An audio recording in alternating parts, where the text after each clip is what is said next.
Hey, welcome to the Charlie Paparelli Show. I'm Charlie Paparelli. And if you don't want to miss one of these episodes, best thing to do is subscribe at paparelli.com. Just submit your email. And as a bonus, you'll receive my Tuesday blog that I send out every Tuesday morning. I'm a professional angel investor in the Atlanta technology community for more than 25 years. And during that time, I've met hundreds of entrepreneurs who have taught me how to start companies and how to build them into very valuable assets that have high impact in serving the people that they intend to serve. And that's what this show really became all about. The show is really about entrepreneurs helping entrepreneurs. I've come to realize that entrepreneurs telling their stories has so much value. We just never know where the connections are going to be. So that's why we're here today. And we got a great entrepreneur that we're going to be talking to today, and Karen Houghton. And Karen is the founder of Infinite Giving. And I call today's topic, It's Time. I Am an Entrepreneur. Karen didn't start out that way right out of the gate, but over time she sort of meandered to that. And now she's changed her occupation, and she is formally now saying, I am an entrepreneur. As she tells me sometimes, it's speak it into being. I met Karen at the Atlanta Tech Village. At the time, I was president of High Tech Ministries, which runs the High Tech Prayer Breakfast, and we were looking for office space. Karen at the time was running Atlanta Tech Village really as the vice president at that time of operations. And we wound up getting space there, but it was my first time meeting Karen, and I was so impressed with her. And the more I kind of watched her, the more impressed I became. And that was because Karen really showed herself as a great leader. She's a great leader because she always hired such wonderful people for the village. It was the center of the universe for Atlanta technology startups. And here are all these wonderful people that were there with this culture of just a heart to serve and to help entrepreneurs succeed. And more than hiring great people, she actually developed those people so that they became great leaders in their own right in each and every one of their positions. Karen is smart, she's measured, and she is confident and transparent. And she has a network, a support network who is the who's who in Atlanta startup technology because of being right here at the Atlanta Tech Village for all those years. And everybody in her network loves her, including me, because she has this heart to serve. She's really there for others all the time. So I'm excited that Karen agreed to join us today, and I'm looking forward to hearing her story. So welcome, Karen. I'm glad that you're here. Hey, Charlie, thank you so much. That was so kind of you to say all of that. Well, all it is observations, I mean, you're amazing. Well, so are you. So I'm happy to spend some time with you. Right. Well, you stepped into something here. You have watched an awful lot of people start companies, and now you've made this jump to say, I remember I got the email. I went, she's going to do it. she's gonna step in and become an entrepreneur. So tell us a little bit about your new company, Infinite Giving. Yeah, so Infinite Giving is a financial technology startup, and our mission is to leverage modern financial technology to grow the world's giving. And we want to do that by providing a robo-advising platform that will automate a nonprofit's investment strategy. And if you kind of think about three legs to a stool, the first way we want to do that is by helping them to invest their reserve funds or capital campaigns, all low risk, low cost index funds. Think about kind of your 401k, like just that slow, steady growth. We also want to help them to create and manage micro endowments. I think a lot of nonprofits think of endowments being, I have to have $100 million. That's for Harvards and Yales. And the reality is micro endowments can be anywhere between like a 1 in 5, $10 million even. But then you are actually funding a position, scholarships, programs infinitely. So 30, 50 years into the future. And the third would be liquidating shares. So just helping them to receive stocks that are donated and then ideally then turning around and investing that. So the idea of growing donor giving from the giving that they already have. Great. Well, how does when you showed up with this idea, when you talked about doing this, I wasn't sure where the idea came from. I didn't know much about your background, so I couldn't relate it and say, oh, that's why she's doing this. So where did the idea come from?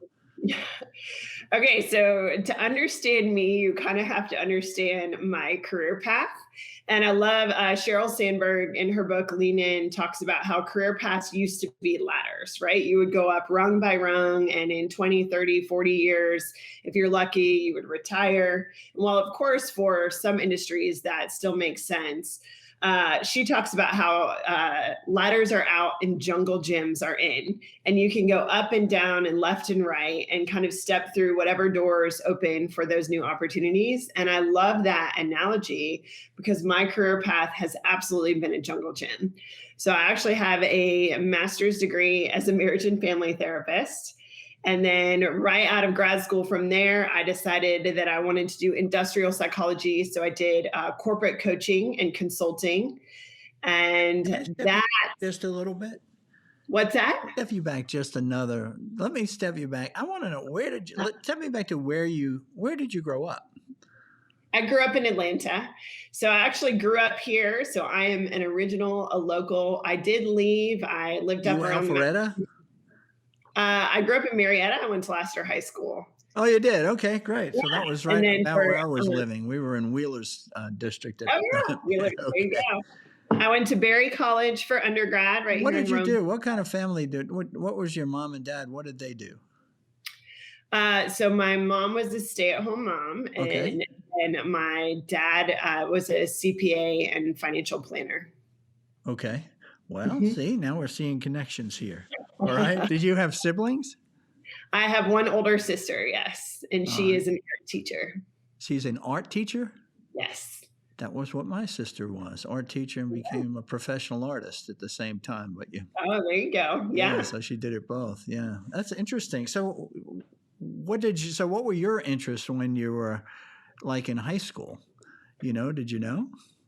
Let's see. Okay, we're going way back. We Okay, are so going way back. Yeah. I mean, I worked. My family was not well off, so I was working. Gosh, so when I was in high school, I was probably working at least 30 plus hours a week. And then I When did did, that start? That's always something that's like a lot of people. This is something as a young mom now. yeah, You kind of faced with our kids and with my kids. I was the same way. I could have worked early. Like I got my first job at 11, right? I had to yeah. lie because you're supposed to be 12, so I lied to get the job at 11.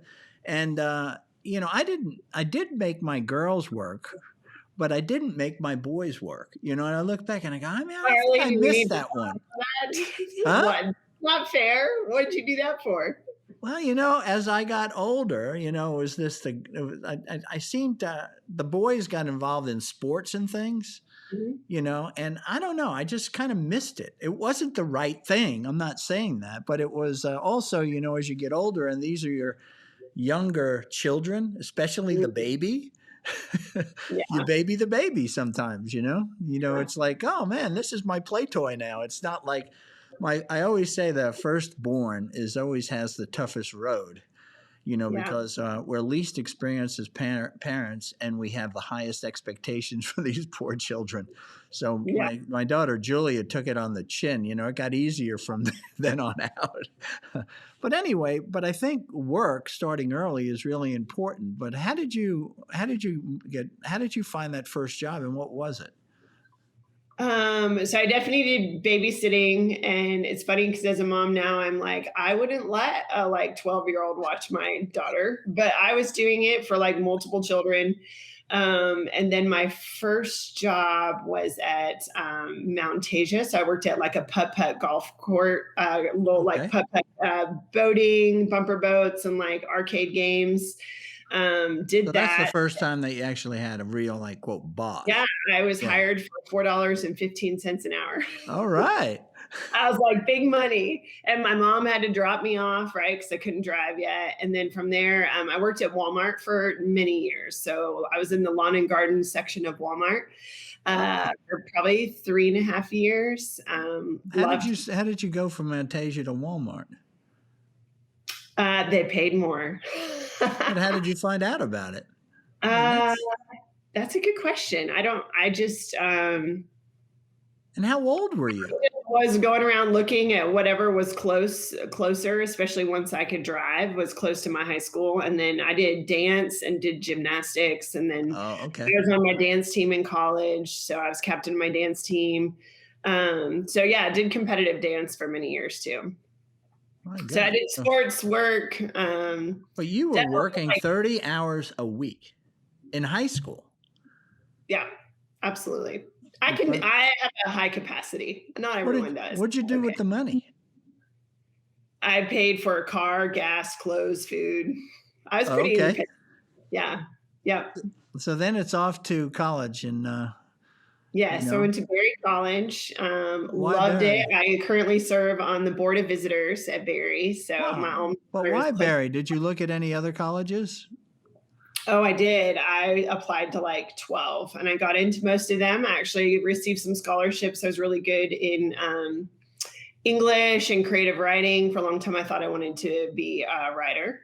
Uh-huh. And uh, this is fun. I haven't even thought about this stuff in a long time. But yeah, so long story short, though, is when I was choosing my colleges, like Vanderbilt, USC, like some really good schools, I went and visited the Berry College You're campus. talking really expensive schools too.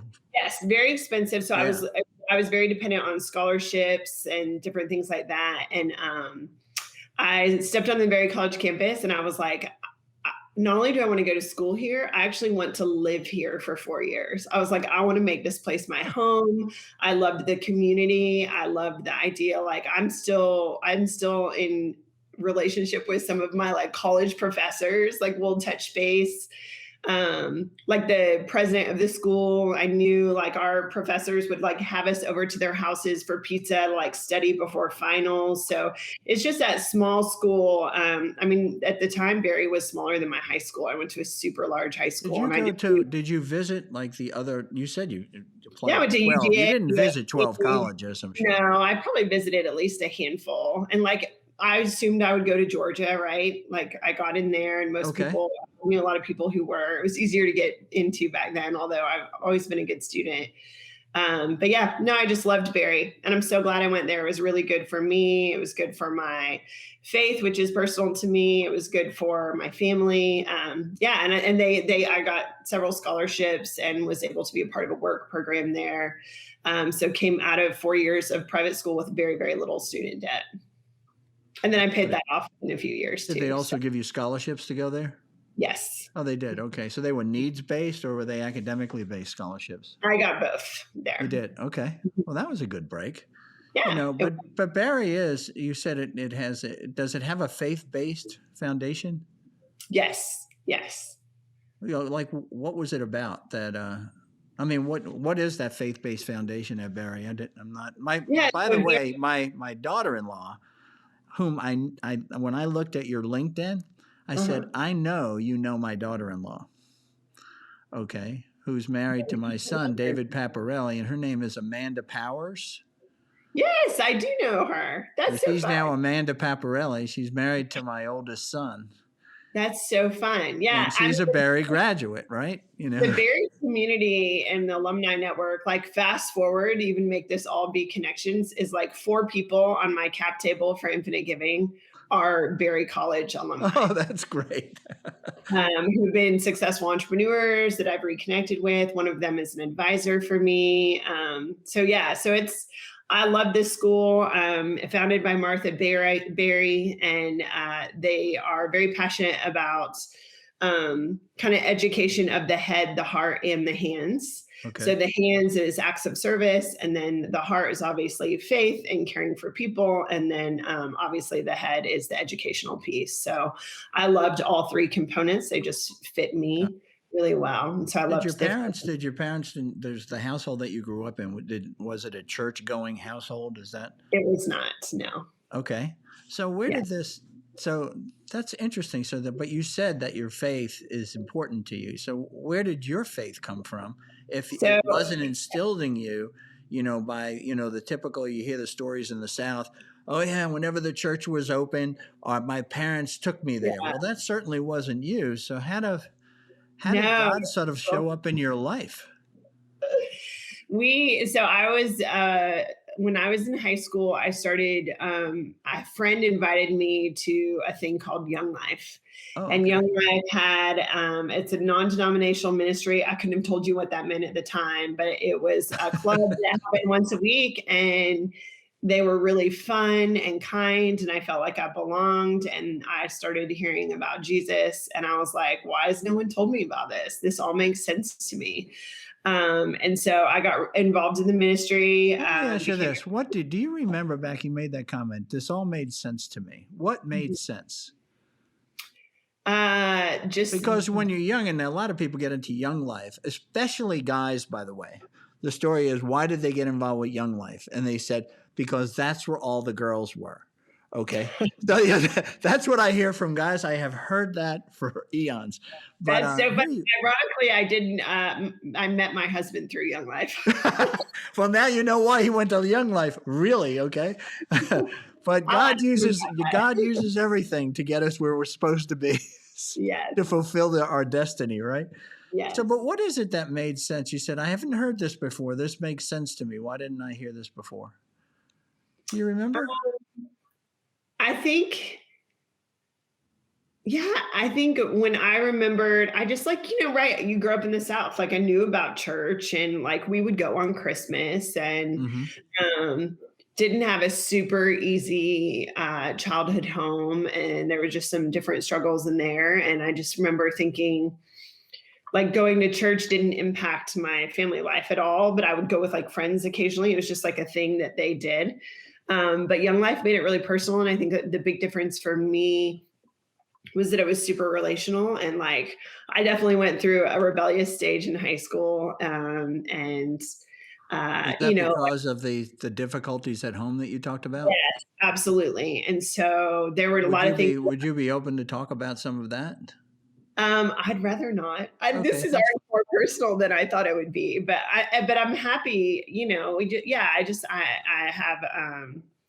There was just, yeah, there was a lot of difficult things. But all that to say is I was just kind of angry inside, but okay. then That I was the remember result of the difficulties that you had at home made you angry as a absolutely, teenager. yeah, yeah. Okay. And teenagers got a lot of feelings anyway. So Oh do yeah, toddlers. yeah, we all do. Yeah, I mean, we all. This is, we Yeah. all have our backgrounds, and it's interesting that with the way that we grow up, we think that it's normal because we Yeah. haven't grown up in any other family. So this is just the way it is. And then I remember once going to a psychologist, okay, who was in Mhm. my office. I was renting her space, and she dropped into my office and she asked me about my background, and she started interviewing me and getting deeper into my family.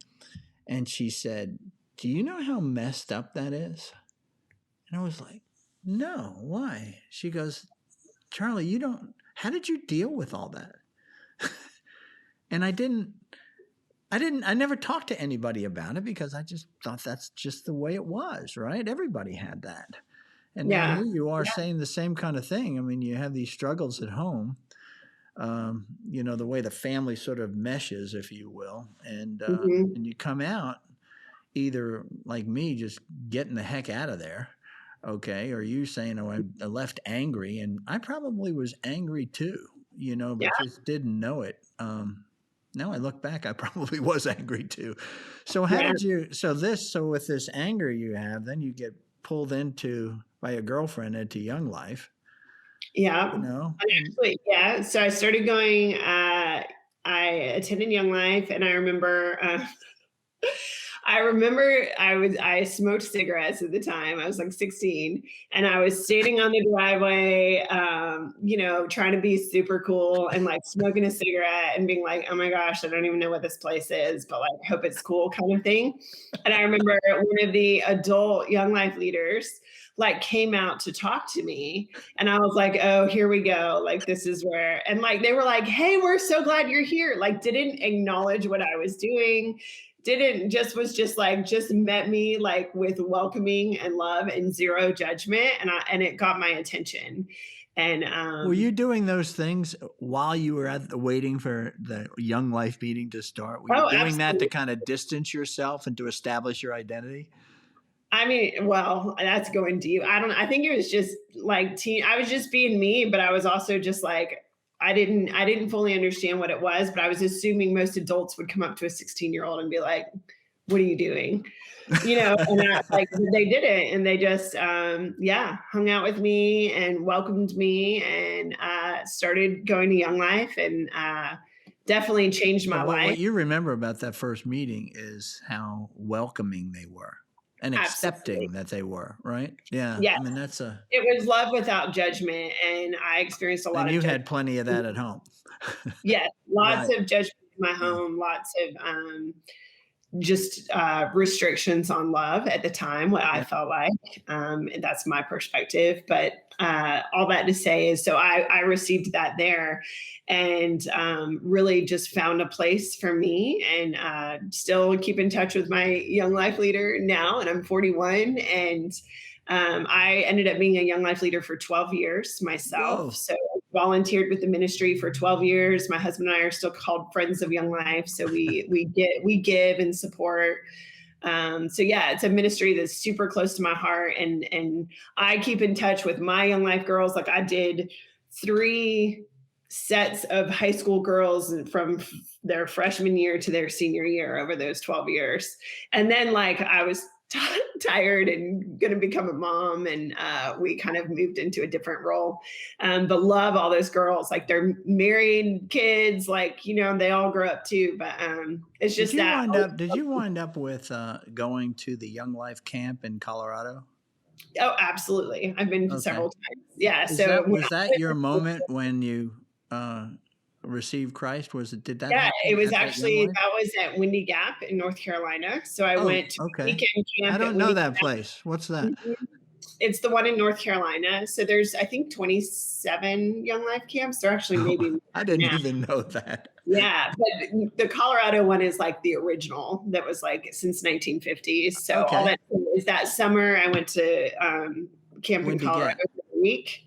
No, well, Windy Gap is the one in North Carolina. Frontier Ranch is the one in Colorado. Okay. And then I brought 2 sets of girls to Colorado as a leader later in life. So it was just kind of a neat way to like grow What up and happened at experience. Windy Gap?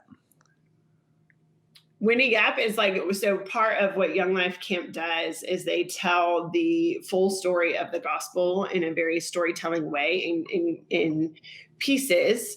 And then you go back, they have cabin time. So you go back with your cabin, which is your leader and the kids you're with, and you kind of have deeper conversations. Yeah. And I love Young Life because the whole thing is like, you present the gospel, but like, it doesn't matter what the response is. Your job is to present the gospel and love them no matter what.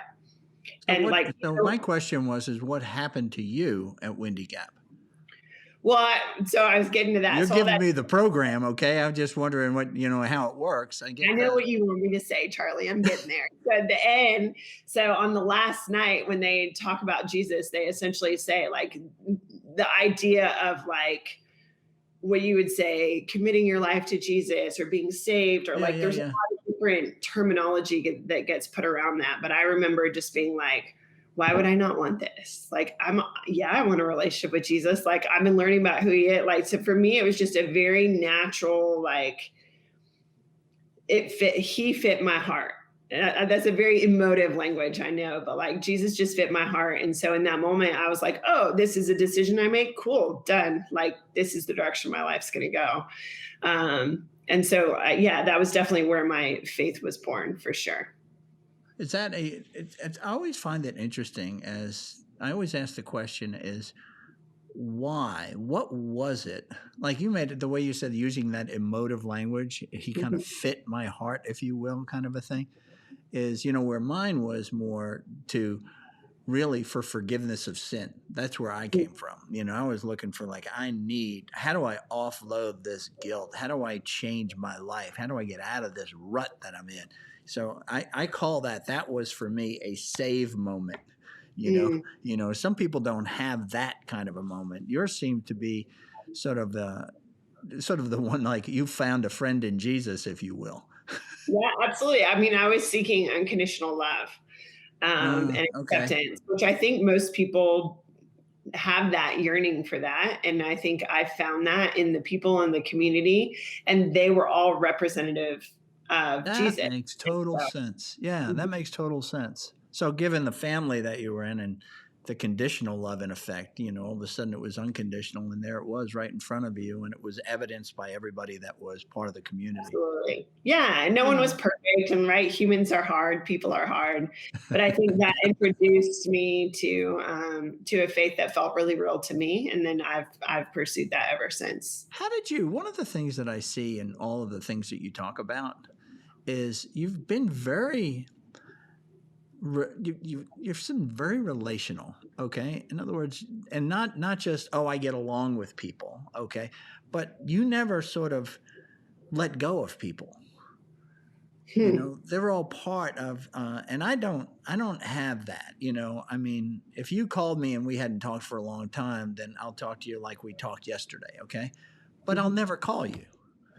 You seem to be one of those people that sort of keeps the relationships active. Is that true?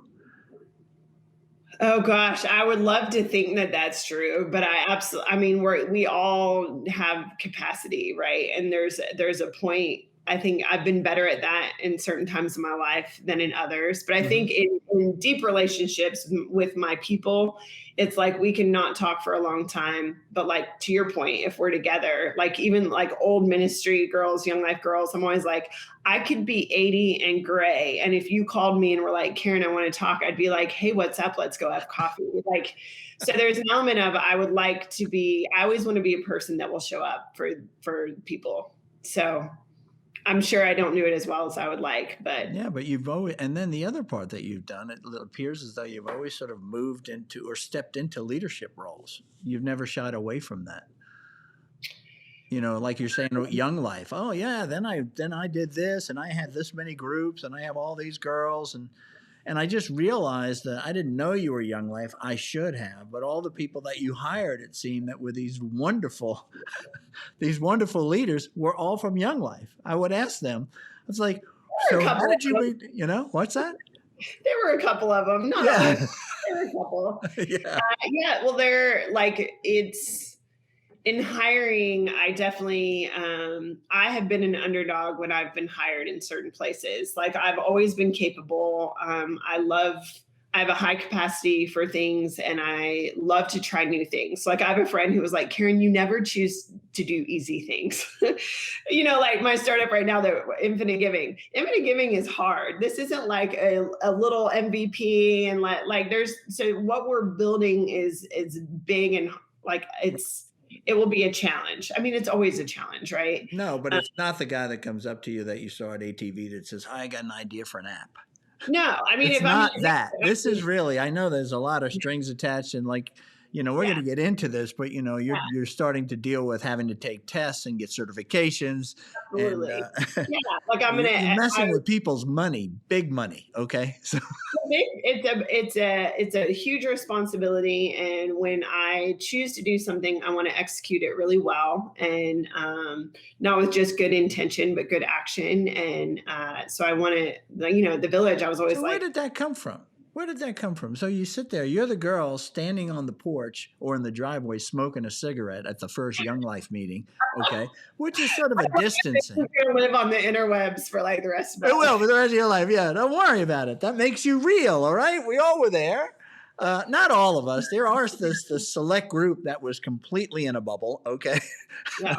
But so there was this angry young lady, okay? And how did that person get to be, I want to do everything well. I want to make sure that I complete things. I want to make sure that if there's something that needs to be done, I'm going to step in and lead it. Can you think back when that fire was stoked, when your first opportunity really came like that? I have a friend, Kellyanne, and we were talking about this the other day, and I think there's two things. I think one is that's just kind of how I'm knit together, right?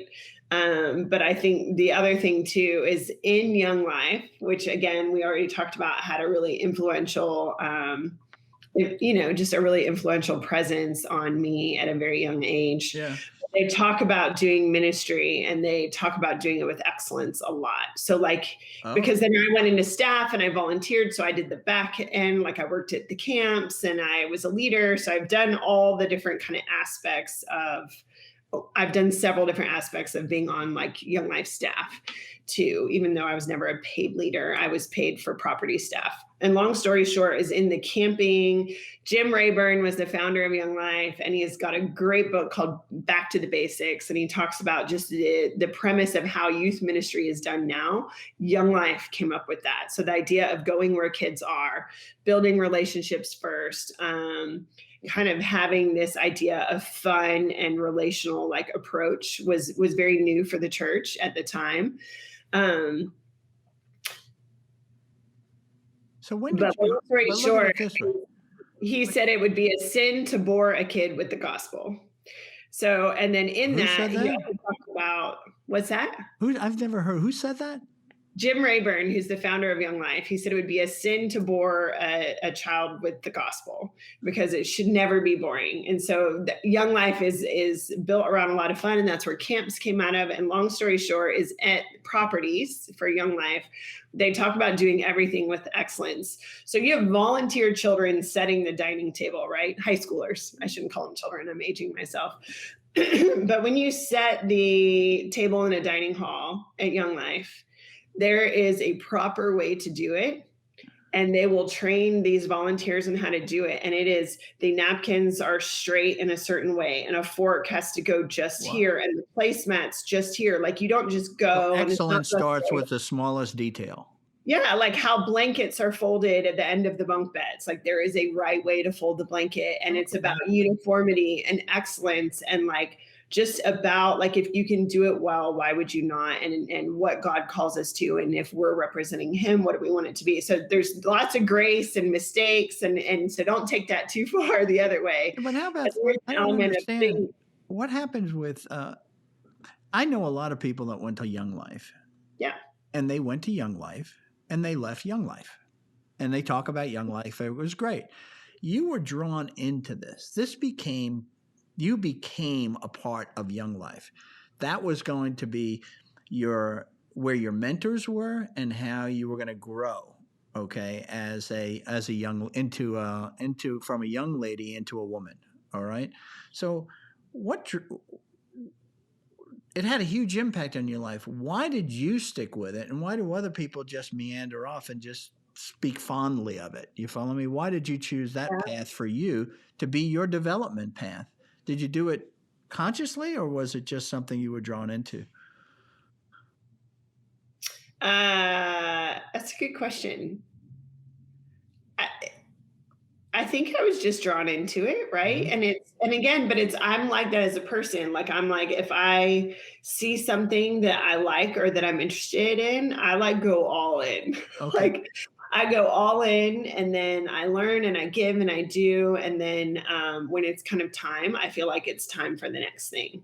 And that was in kind of the nonprofit world, which I know we haven't even gotten into, but like when I ran a nonprofit, I was all in. When I did Atlanta Tech Village, I was all in. Like I don't like even when I was starting with Atlanta Tech Village, like that was a 5-year plan. Like I wasn't just, before I even started, I was like, I have no idea how to do this. Like I didn't know commercial, real estate and what were we doing? Didn't know. And like David knew that. I was like, cool. Like he didn't know either. So we were all just kind of doing it together. But I was like, great, I'm going to do this, and I'm going to figure it out, and I'm going to make it awesome. And I'm going to be the best that we can at it. Like I wanted to create something really great. And then, and in my mind, that's 5 to 7 years minimum. Did it. And like, even like when I was with the coffee and the nonprofit, 5 to 7 years, like I created something, it was sustainable. I was proud of the work. I was kind of ready for my next thing. And then I made the leap from nonprofit to tech, which is hilarious because nonprofit folks, generally speaking, are not super tech savvy. Be careful. Well, we're not, and I definitely was not. And at the time, one of my largest donors knew David Cummings, and I was just kind of burnt out, and I was ready for something new. And I had been, spending lots of time in Rwanda, which is where we were doing a lot of our work, which was great, and I loved it. Like that was my identity, but I was getting really burnt out. And so one of my donors knew David. And when I was looking for something new to do, I was like, cool. I was like, I Googled marketing automation because I did not have any idea what that was. Um, and kind of went down that path. And he introed me to David, and that got me an interview, but I still had to go at Pardot. At the time, I think it was harder to get hired at Pardot than it was to get like into Harvard. They had won the best place to work a couple years. They had done some billboards. The employee amenities and culture were just like ridiculous. And when you come from a scarcity mindset of a nonprofit where Yeah. it's like everything was hard, no time off, just like no money, like it was just a whole different mindset. But yeah, I got hired at Pardot, and I remember in the final interview with David Cummings and Adam Blitzer, I talked about Jim Collins' book, Good to Great. And I was like, hey, I don't know if y'all read, which I'm sure they had. I probably said I'm like such an idiot, but I was like, Jim Collins read this book, Good to Great. And I was like, I want to be on the bus. I was like, I don't know which seat on the bus I belong here at Pardot, but I was like, I want to be on the bus, and here's everything that I can contribute. And I just listed off like things that I knew I was good at that I could do. So got hired as a corporate to create a corporate social responsibility program, which they didn't have. And then 3 months later, we were acquired by Exact Target for $100 million. So David's big acquisition. What do you think that David saw in you that said, okay, this is somebody that I need to associate, because you have a long relationship with David now, I do. yeah. And a guy like him, he opens up a tremendous amount of opportunities, yes, okay, which he has for you. So it's, but what did he see in you, do you think? How old were you then? You're 41 now, you said. How old were you then? Let's see, because that was 9 years ago. So I would have been 32. So 32 years old. What did he see in this young lady who really, we haven't even gotten into your nonprofit background and all that. But if you look at your background and you say, oh, she's perfect for this technology, this new marketing automation technology business, which he just looked up what marketing automation is, right? Why? What did he see? He saw some raw material and he saw something in you. Did he ever? No, he's not the kind of guy that would ever just tell me that. I've never heard him say that, but I know David a little bit, and I bet you if you asked him, he would give you the 3 things he saw in you. He would, like, yeah. But he's not going to just say it unless you ask him. But he's if I asked him, so thoughtful about everything. That's why I asked this thing. Yeah, he is. I've learned so much, and it's when we actually, so when they told us that Pardot was acquired, they made an announcement. I was like new girl, right? I think I was like the 100th employee, and was figuring out, I kept writing like a proposal and sending it to David because I was creating this whole program. And I was like, cool, here's my plan. Here's what I want to do. Send it to him. And he'd be like, great. Go work on this bit some more. And I'd be like, God, he really, like, I thought I was just going to do stuff. Like, he really wants me to think through this more. And I started doing stuff, but I started working on this. And it's because he was selling the business, but he was in, like, they were in conversation. So he was biding time. But anyway, they told the whole team, and they put everybody in limos to take them to a party. Like, they had planned this thing to be like, we're acquired, we're celebrating, here's what this means, everyone's going to be okay. And that's always the big meeting. It's always nerve-wracking saying, how are we going to announce this thing, Yes. So they made it really fun. They put us in limos, and somehow the new girl got in a limo with David. Don't even know how that happened, but I just remember, and there was, several of us in there, and I just remember looking at him and I was like, congratulations, like, I'm so happy for you. And I was like, something along the lines of, I was really looking forward to working with you. Because when I was looking at Pardot, I was looking for a leader that had a really good reputation, that I respected, that I could learn from. So yes, it was about marketing. But that's your MO. That's what you did with Young Life. You were drawn into it. I think if I would get deeper, you would tell me the leaders that drew you in. Okay, starting with that first one that came out while you were Yeah. you know? And my the donor who introduced me to David had said really good things about him. So Yeah, I there was you go. trusting that relationship. And then, yeah, and I just, so I didn't know David well, but I was just like, part of what I was like, I'm disappointed for me because I wanted to work with you. Yeah. And anyway, so we did that. And then literally like 3 months later, he emailed me and asked me about coming over to see Atlanta Tech Village. So I walked through a really ugly, gnarly 1986 building and Well, like was before we in get there, though, still I having need to step back vision. for a second. And I'm going to Yeah. bring you back again, a little bit. Because this helps people that are younger who are kind of getting on board here, So you started I want to go back to college, and you talked about I was going to be a writer. And now Mm. you fast forwarded to where you got to with David, okay? But we missed some of these things. So when did you move from the writing career and into what looked like it started into psychology? You know, I mean, because you've really invested some time in that, and every single bit. One thing I've found in all of these interviews is there is not one wasted experience, good or bad, in our life that we don't take forward. Absolutely. I Okay. agree. 100%. And so you've Yeah. got such interesting decisions you made as you went through this. So we had the young life piece that took you through high school and college, okay, and then you come out of that. And where did you decide to go at that point?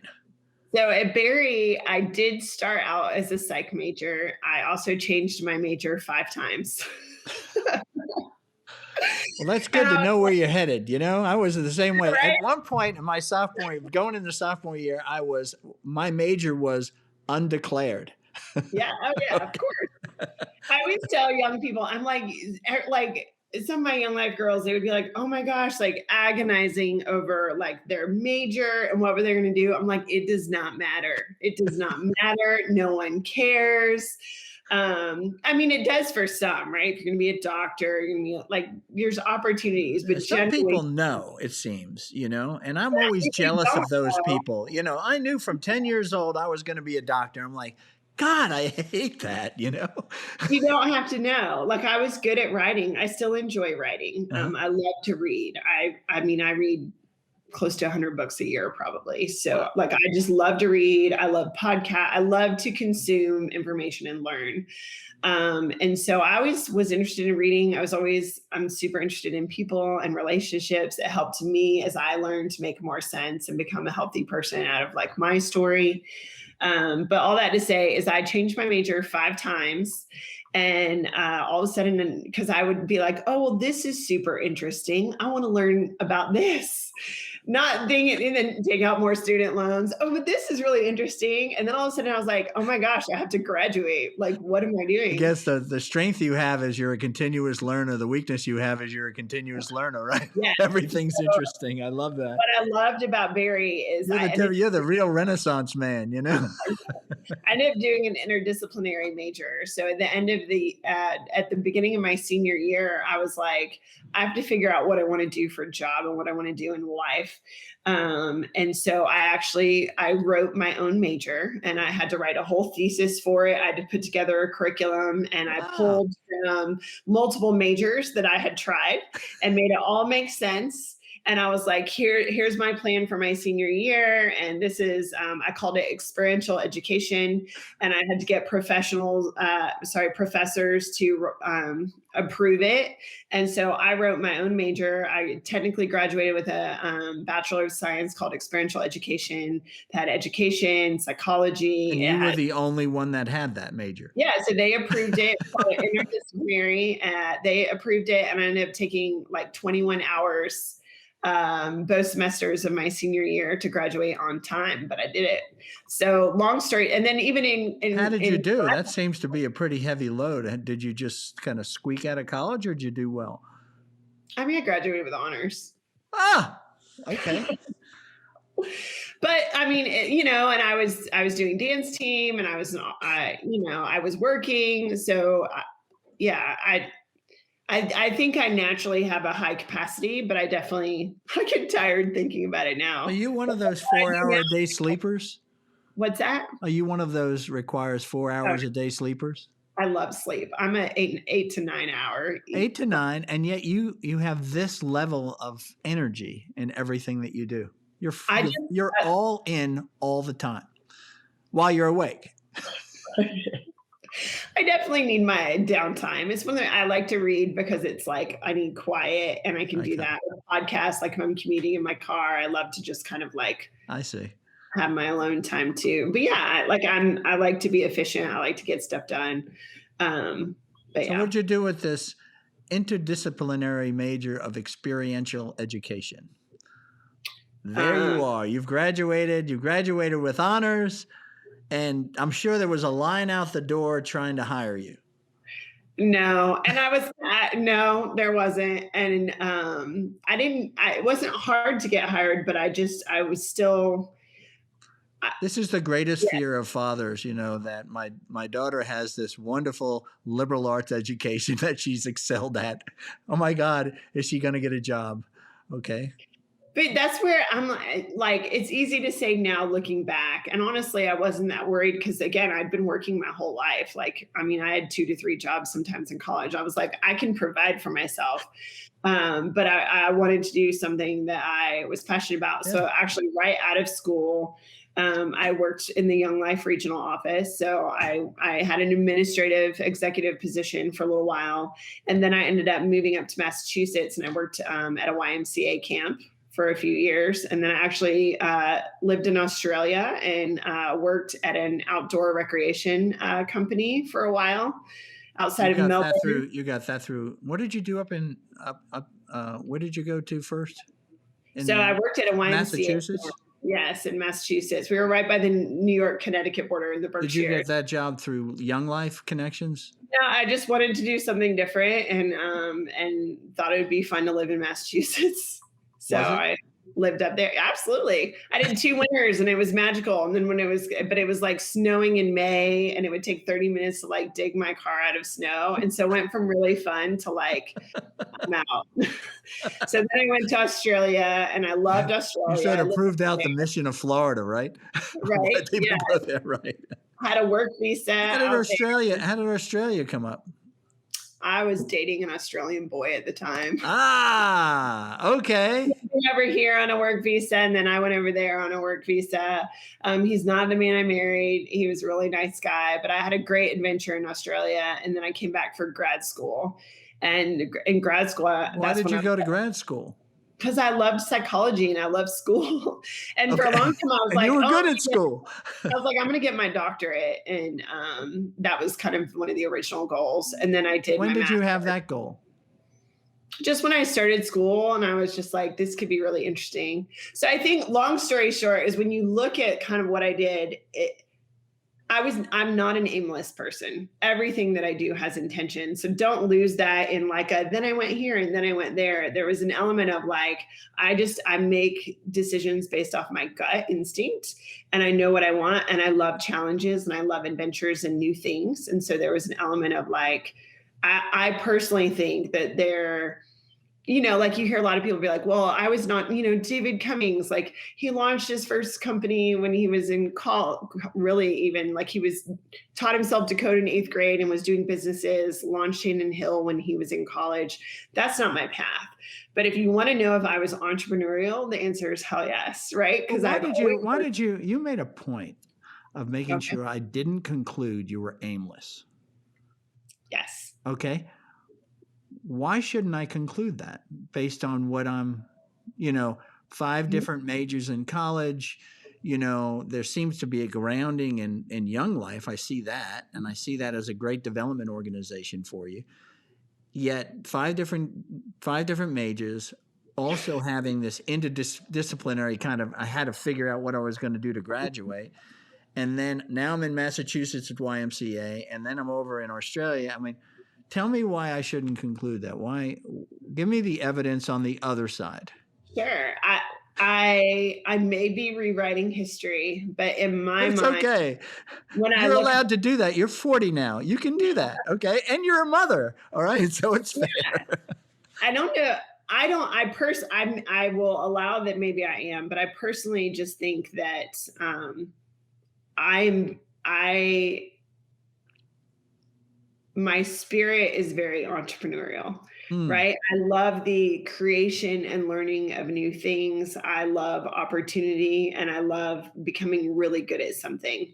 So for me, it's like find something that scares you and then go do it and become really good at it. Have that experience and then find something else. So when you're 21 and out of school, like moving up to the Berkshires in Massachusetts to go run a whole retreat center is pretty terrifying, right? But I was like, oh, I don't know anyone up there. I've never lived up there. I've never done the winter. Like, I don't have this experience. Like, I want to do it. If it was Australia, okay, cool.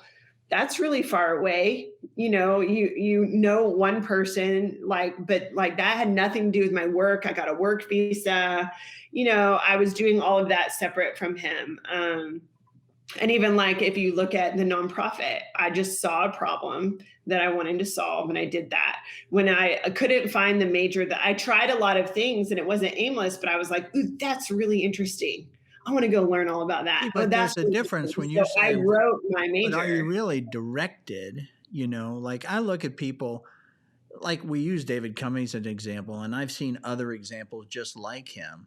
They're very thoughtful, they're planners, they're very process driven, they're very step by step. I really relate to you, okay, and what your career was, because that was me, is I had a lot of good raw material. I was naturally curious. Okay, that's one of the reasons I'm doing this, right? So it's and what I find is that other people sort of found me by me being out there, and I was sort of drawn along, Mhm. as opposed to, oh, I need to do this, then this, then this, then that's very directed. Oh And I've yeah. never sort of been that. I've been more of I've been available, if you will, Yeah. and I I think think I've been my discerning in the things that I've chosen and the things that I've said no to, which has been interesting.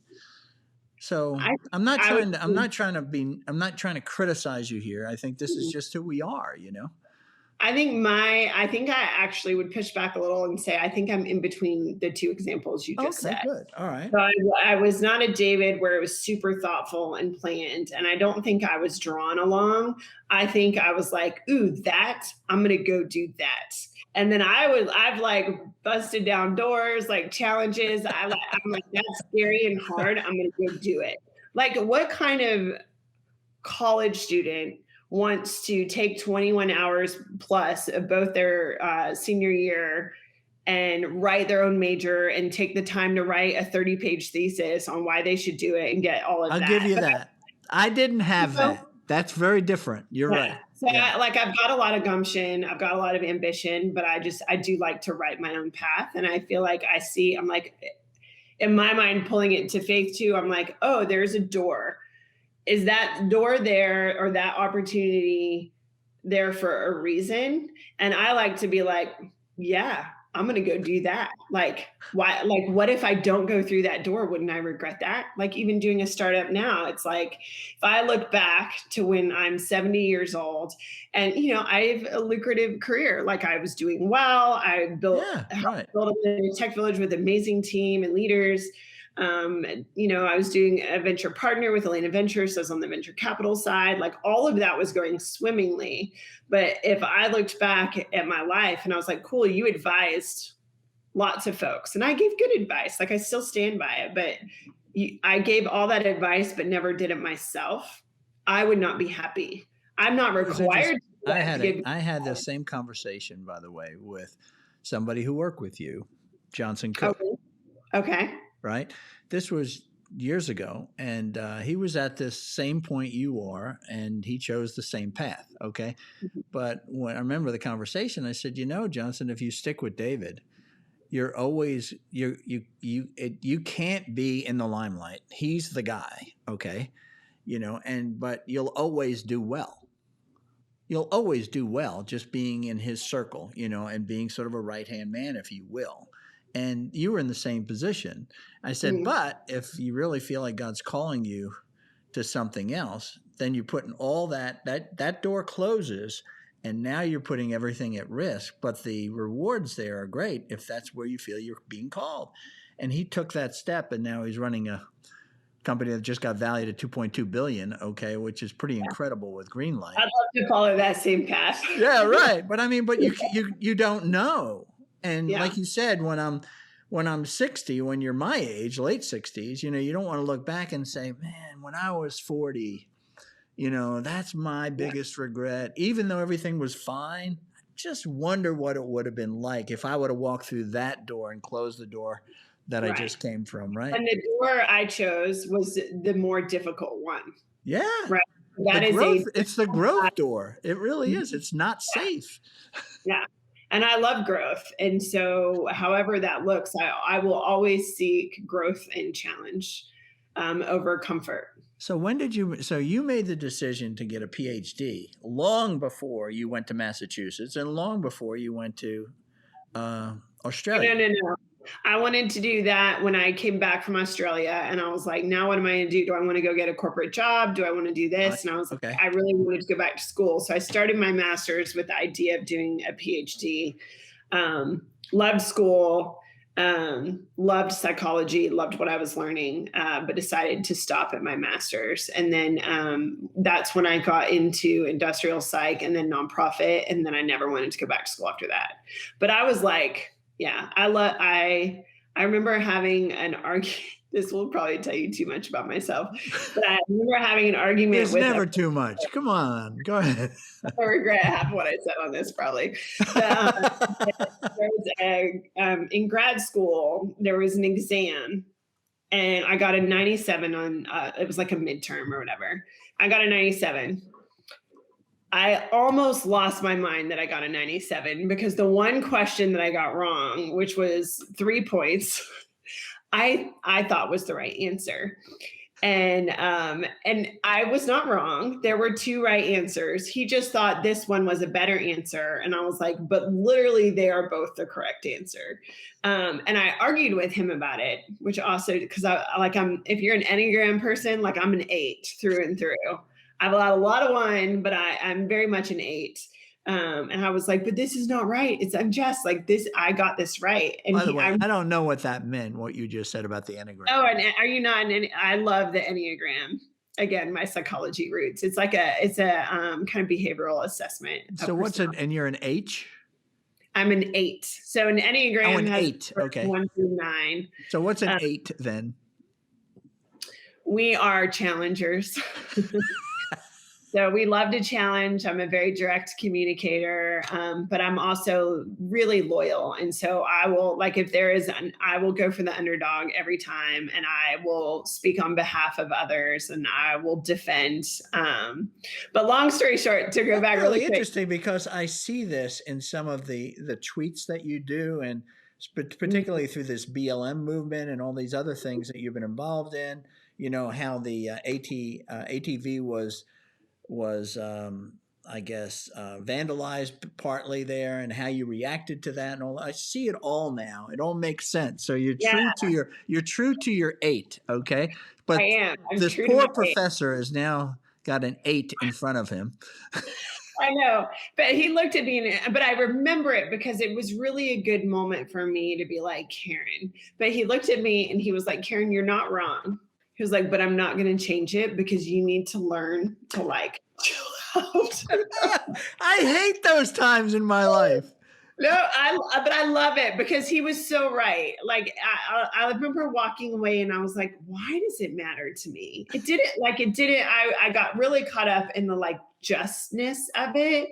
And I was like, man, this is where I was like, I have giftings in here, but if it can run away. Right. And so there's an element of so that was a big growth moment for you. Absolutely. That's a stake in the ground in that sort of maturity that went on. It is. And there's a lot of times now where it's do I need to be right? And there's many times where it's in my heart, I'm like, oh, but I'm like, no, I don't need to be right. The relationship is more important, or the outcome is more important, or being right doesn't even matter. It's not even a thing. It's funny you say that. It reminds me of a story. I was once at a high-tech ministry event where we got all the table hosts together to talk about the breakfast, and it was during Lent. just the beginning of Lent, and I was talking to this lady. I don't know if you know her, Yvonne Bryant Johnson.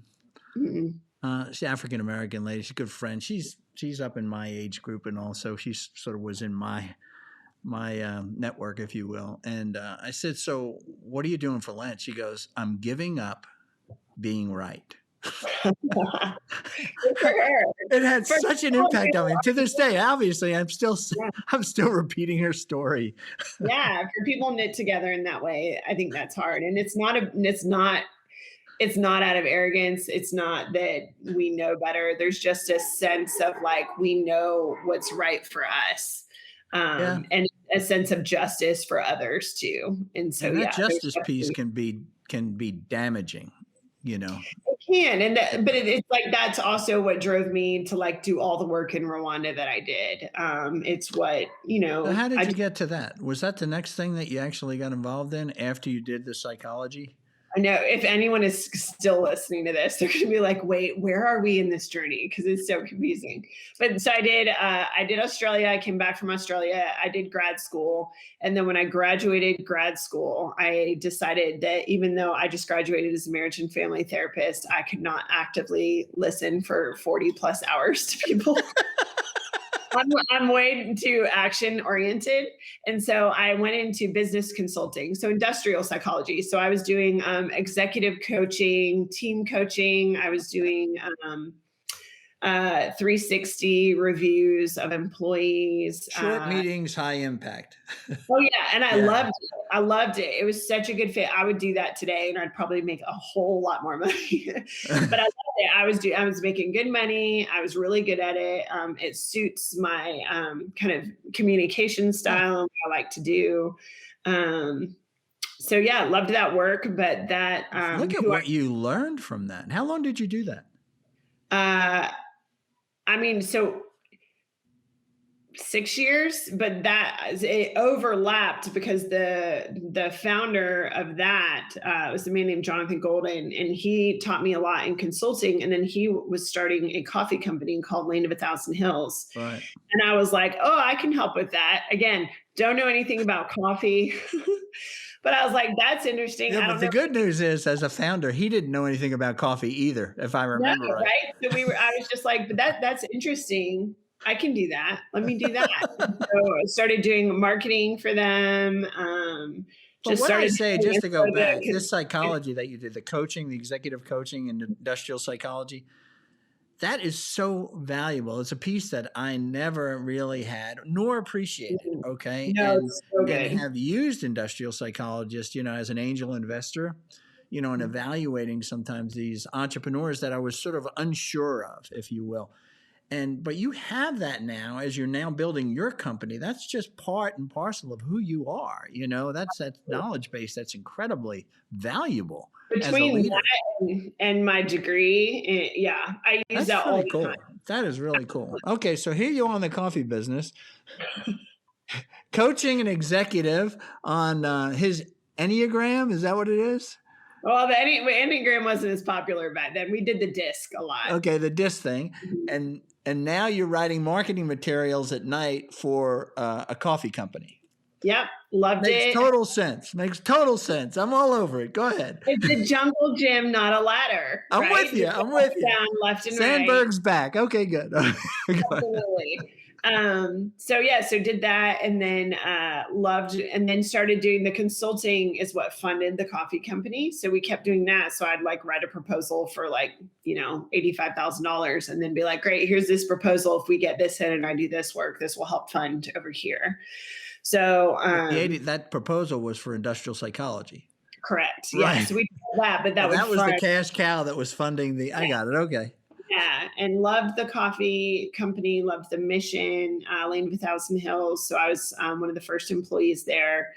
And then we were growing that company and I was visited Rwanda, I was like, hey, the coffee is sustainable. Like I understood all the work we did, but I thought that there was a lot of opportunities to do good. Our customers could be donors if we had a 501c3 arm, and I saw opportunities in the communities that we could help, that coffee, people who didn't own the land and couldn't grow coffee also needed support.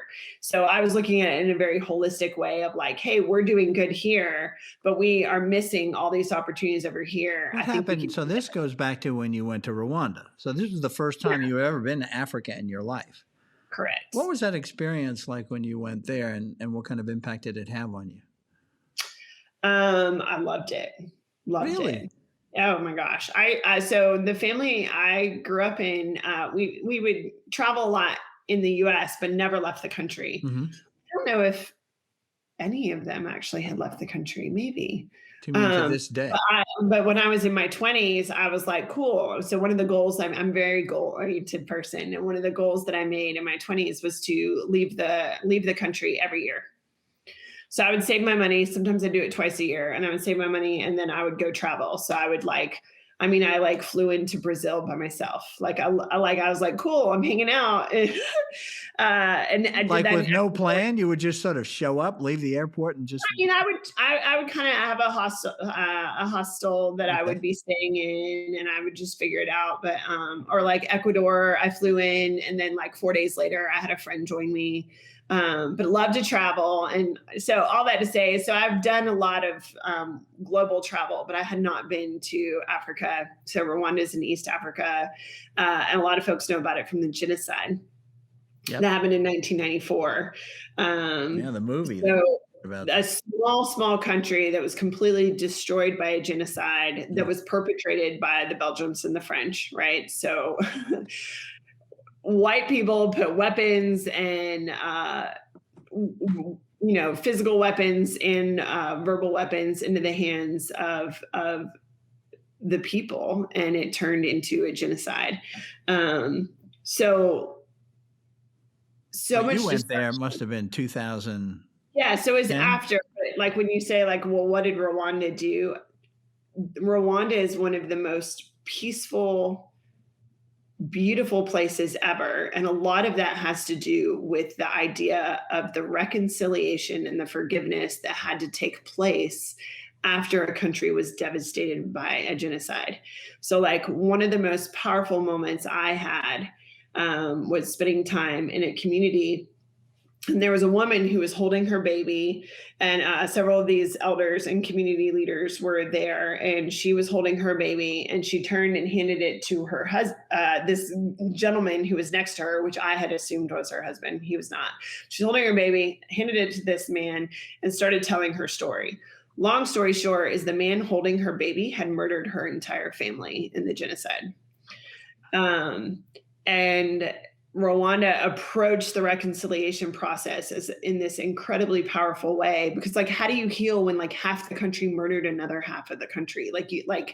What happens in that? And so they created these local tribunals. I'm trying to simplify this in the storytelling, but all that to say is they localized it, and what would happen is they would confess what they did. So he came and confessed to her, and asked for her forgiveness. And then as part of the reconciliation process is he built a home for her. So brick by brick, right? So these perpetrators, they're kind of part of they didn't go to jail, but their penance was to actually build a home and care for the person that they had harmed.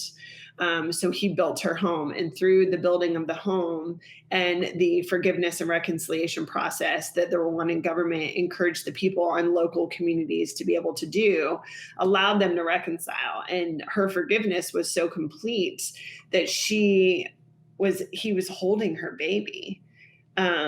So after all that trauma, to have that come together, like seeing that moment, and I'm like, I have no idea what love and forgiveness is. Like, I just remember watching that. I'm like, I don't even understand forgiveness. Like, I thought I understood it, but like getting a glimpse into Did you that. know what you were watching? Did you know that whole context? So she was telling it to us. Oh my gosh! So she told us that I story. had no idea all that went on in Rwanda. Oh yeah. So, like, and even my understanding of faith, because Rwanda's a Christian country, so they have the majority is Christian, and understanding their faith and what that looked like. I mean, there were churches where hundreds of people would go to hide in the church for safety, and then they would all be murdered in the church. So, how do you go back to a church where hundreds of bodies were murdered? We're getting really dark here, but anyway, so it was I love. I'm so glad I asked you the question because you said, Yeah, yeah, I went to Africa, I went to Rwanda, then I came home. There's all of there's a these lot. things have a huge impact on us. It's one thing to go visit Brazil. It's another thing to be working with and being in a Right. community that you're trying to do something with. In other words, you're on purpose together, if you will. And that's why I Absolutely. was saying, that's why I thought it would be interesting to ask, what did you take away Mhm. from that? And like I planned and led trips overseas. So I had gone one time and then I was like, cool, I'm going to bring people over here because that will be, help with donations and things. So plan And that's those. what Karen does. That's what I do. I was like, I can do this. Why not? Uh, but all that to say, but like we didn't stay in hotels. I wouldn't let them go to like the, expat areas of the community. Like I was like, no, no, no, we're going to eat local. We're staying local because that's how you build true, authentic relationships. I was like, we're not going to help them. We're going to learn from them because what they can give us is more. And then, financially, we will come alongside the local community leaders and do sustainable projects. So I definitely didn't want to be a part of charity that helps but doesn't really help, right? So when helping can hurt. And so definitely still do have a lot of strong opinions about mission work, but we definitely did everything in partnership with the leaders of the community and the government. But the people there, the light and the beauty that have come from such a dark, dark place in recent history for them, I'm always like, gosh, like I wish America could follow in those footsteps. We're kind of our own worst enemies sometimes. But yeah, what I learned from Rwandans was pretty impactful. Well, I think that America has, in fairness, I mean, there has been those moments of reconciliation. You Absolutely. know, they're in our history. A lot of times they're not highlighted, okay, because they don't draw eyeballs. But what we Mhm. want to do is sensationalize things. But we've held together. It's been amazing how we've held together over the years, in spite of ourselves, and who we are, Yes. and discrimination and prejudices and the rest of the mess that we are. But people are, like you said long ago, people are just people. And People we're are all, hard. and the gospel Yeah. says we're all sinners, right? That's why we need a savior. But okay, so you came back. That impacted you enough that you came back, and that's where the nonprofit probably came out of. That had to be the root. Yeah. Yeah, so I filed a 501c3, Googled that. I'm like, how do you do it? What's this do? Um, Went through that process, so created a nonprofit entity that worked hand in hand with Land of 1,000 Hills. We called it the Do Good Initiative.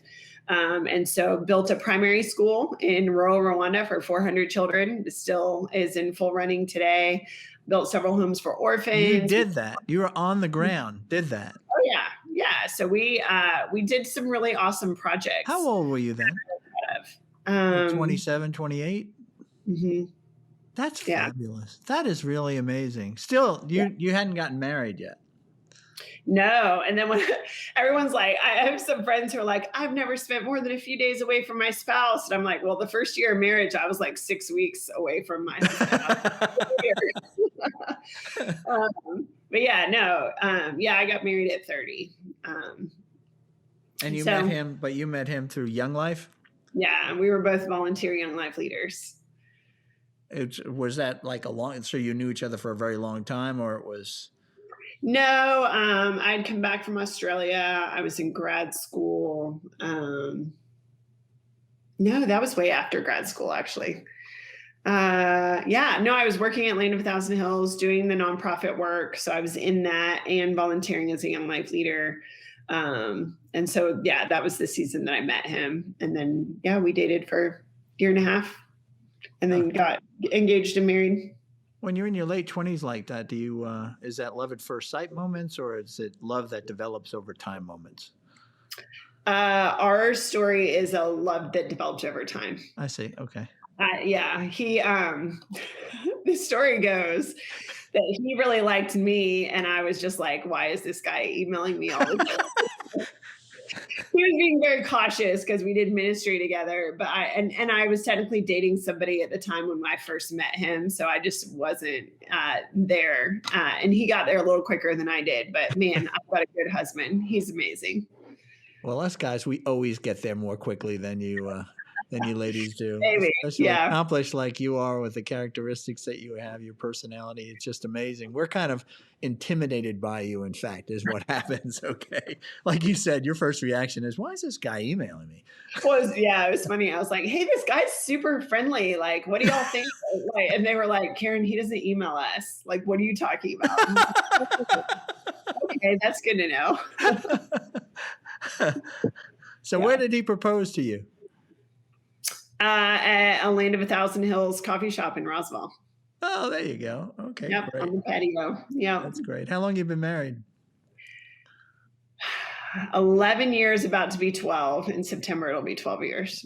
Well, congratulations. Even dozen. Thank you. That's beautiful. So then you had this nonprofit. You did the nonprofit, and then where did that take you?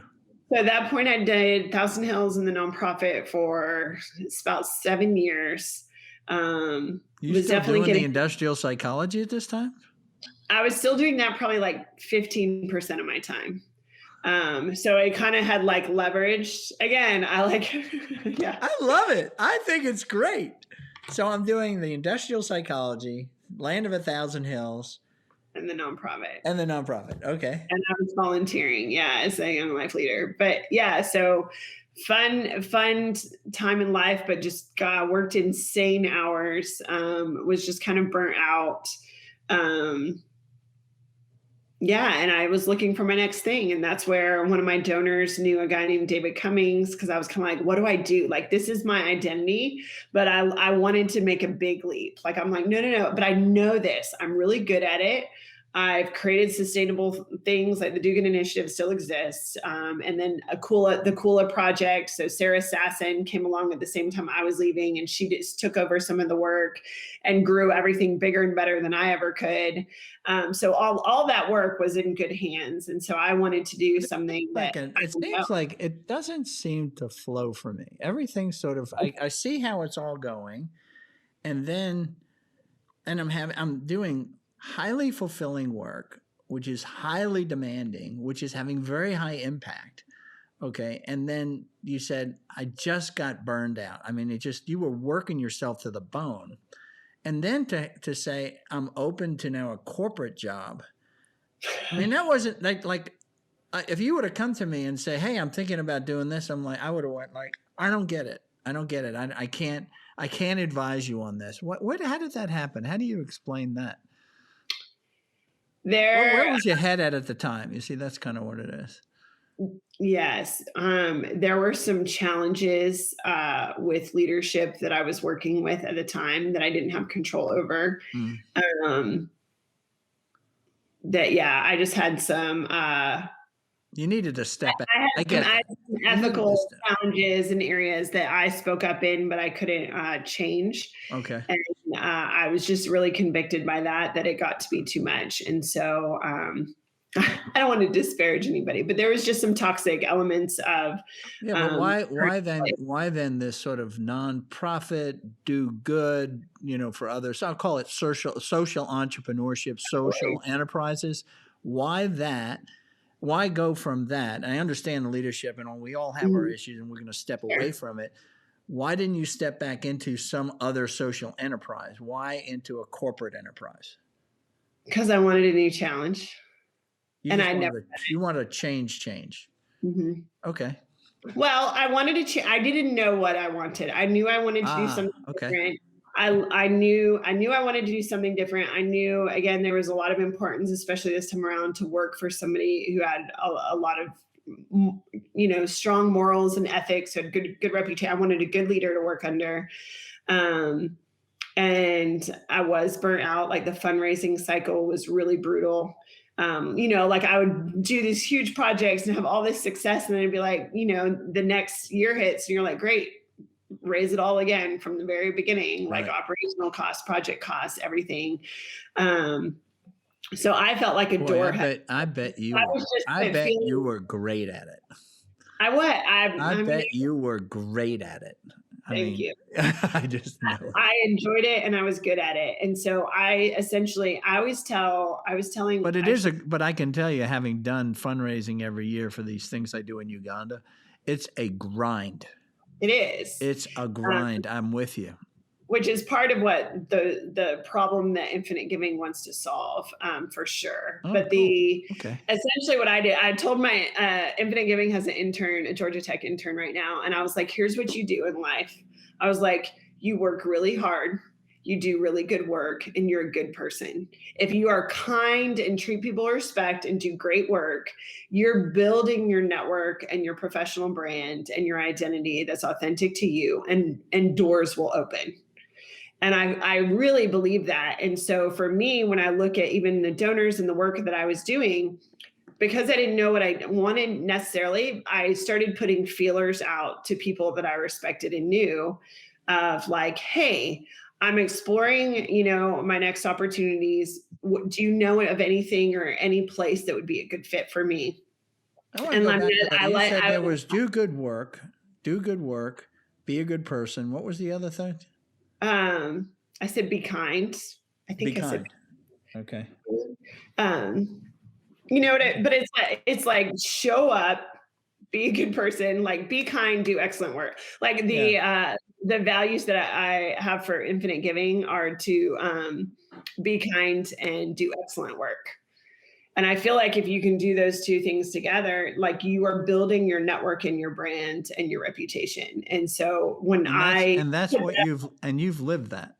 I've lived it and I fully believe in it, because even when people reach out to me to network them, you've proven capability, right? So like when I did a nonprofit, like I didn't have experience, but I had capability. Or like Atlanta Tech Village, like with David, or Pardot, like I wasn't a marketing automation expert. Like I hadn't even developed a corporate social responsibility program, but I was capable and I was hungry and I wanted it and I can execute all day long. So that was a really good opportunity where I was like, cool, I don't know this, but I'm going to create it. Atlanta Tech Village. I was like, cool, I don't know this, but I'm mission driven. So if I can get the mission of what I want to do, then I can execute that and I will live that. Yeah. So all that to say, when I did my network, I'm like, I had that reputation. I had the respect of that. And that's what connected. So that person ended up connecting me to David. And so I was like, all right, here's a good character, successful. This is something I don't know anything about. I think I can contribute in these different ways. At the time was the same age as you. Yeah. He's 1 year younger than me. Oh, there you go. That's right. Yeah. Yeah.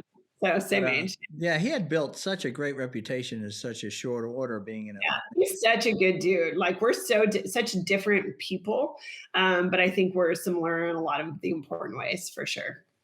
So what's his Enneagram? We talked about it.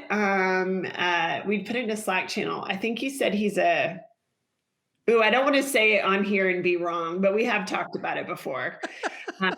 Yeah, but he's not an 8, right? That's what we know. He actually said he's like, I think I'm an 8, but then he came back and I think it was a 5 or a 6. Okay, I don't even know what they mean. I'm just bringing it up as a kind of a joke. So then, but now what happened is we went through the Pardot story earlier. Then you were just getting into the ATV story, saying.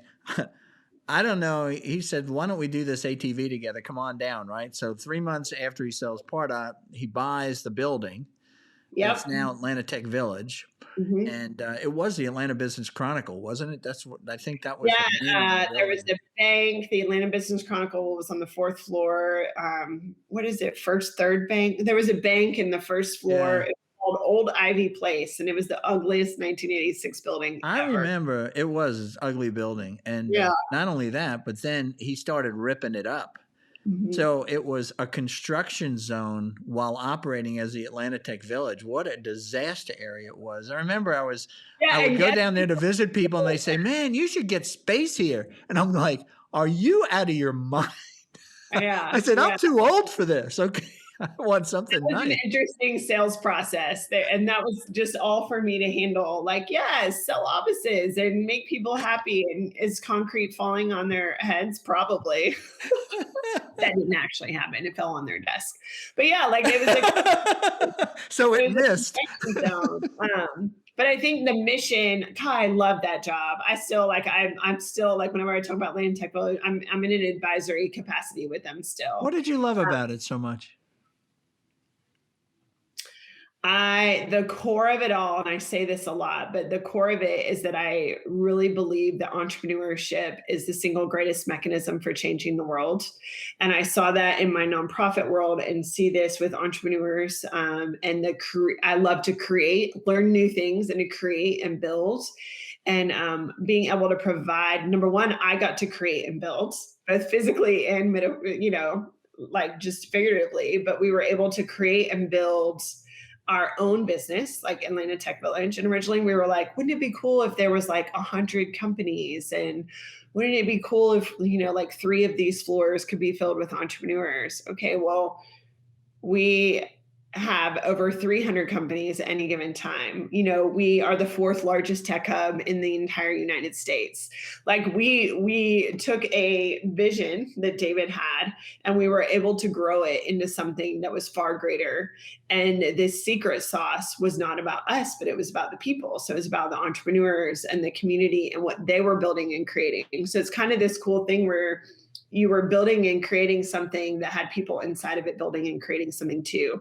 So a lot of those And I would originals. make the case that you were exactly the right person Hmm. because of your attitude of serving others. I've never ever felt it was about you when I dealt with you. And to build that take that vision and put some legs to it or get it to the ground, you did an amazing job. I mean, that was some place. Oh my gosh. You know, I love it. It's like the energy, and we were really intentional with hiring. Didn't always make perfect hires, but I think the core of the people, we always had really good people on our team. And we would look at it, because I always had people give me chances, right? So like David giving me, I'm like, backgrounds are less important, degrees are less important. I'm like, who are they and are they capable and do they want to learn? Because if they're capable but don't want to learn, not worth it. They want to learn but they're not capable, also not worth it. But like, all right, are they capable? Are they hungry for it? Hmm. You're able to give opportunities like Kellyanne O'Neill. Yeah, I knew her through Young Life circles. She's a relationship builder. She's like the most positive person ever. I need more of her in my life. But also, she was working as a child life specialist at Children's Hospital. So like, why would she be in tech? And now she's like our program director, and she's created our whole like so many programs and oversees our mentors and advisors and startup summer school she created. So she's created all these amazing the things programs. he did. But my first encounter with Kelly was negotiating a lease. Okay, and I walked away and had enormous respect for her. Good. And I told her, I said, you have a characteristic that I don't really see a lot of, and that you're shrewd. I never used that with anybody else. I still remember where I was sitting when I talked to her about that, and I didn't mean it in any negative way. So she was really amazing how she dealt I with think it.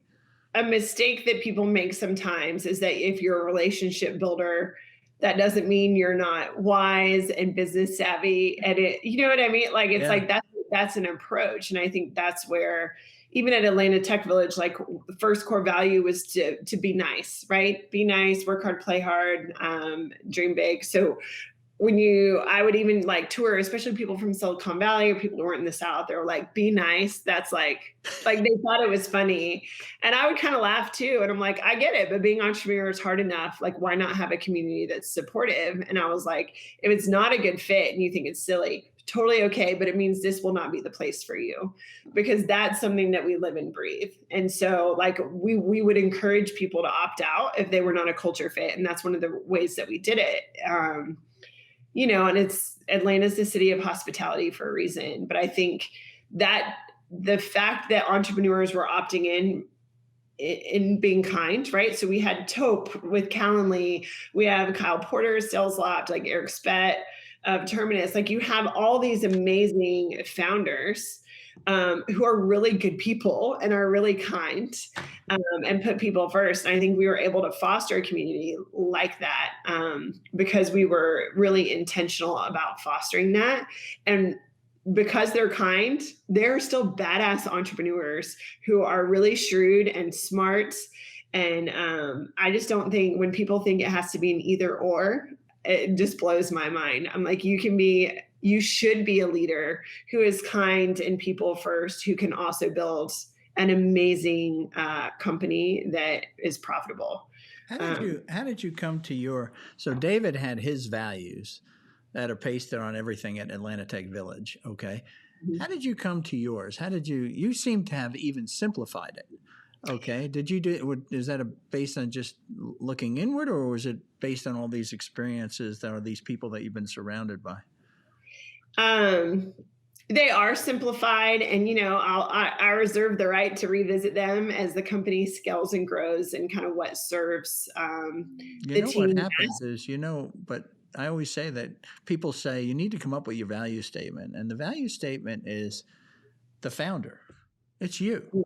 To say I'm going to revisit it, that's like saying I'm going to revisit who I am. And I'm telling you, you're Karen right. Karen's Karen. It's done, package done, value wise. Okay. I won't. You're right. You're right. It won't. The core of what it is won't change. But I think the distilling it down to being kind and doing excellent work, as long as we bring people on that we'll talk about it and make sure that they know how that's defined, because people can kind of define that differently. But doing excellent work, I mean, so many things can fall under that.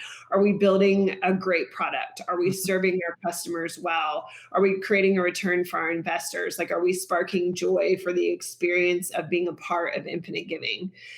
We want to create meaningful work no matter what we do. And I think you can be kind while you do that and just contribute to the betterment of society.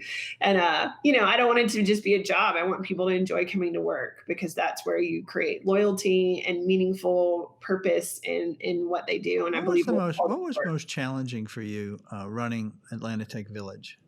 What was the thing that you lost sleep over? It was that one thing that kept coming up.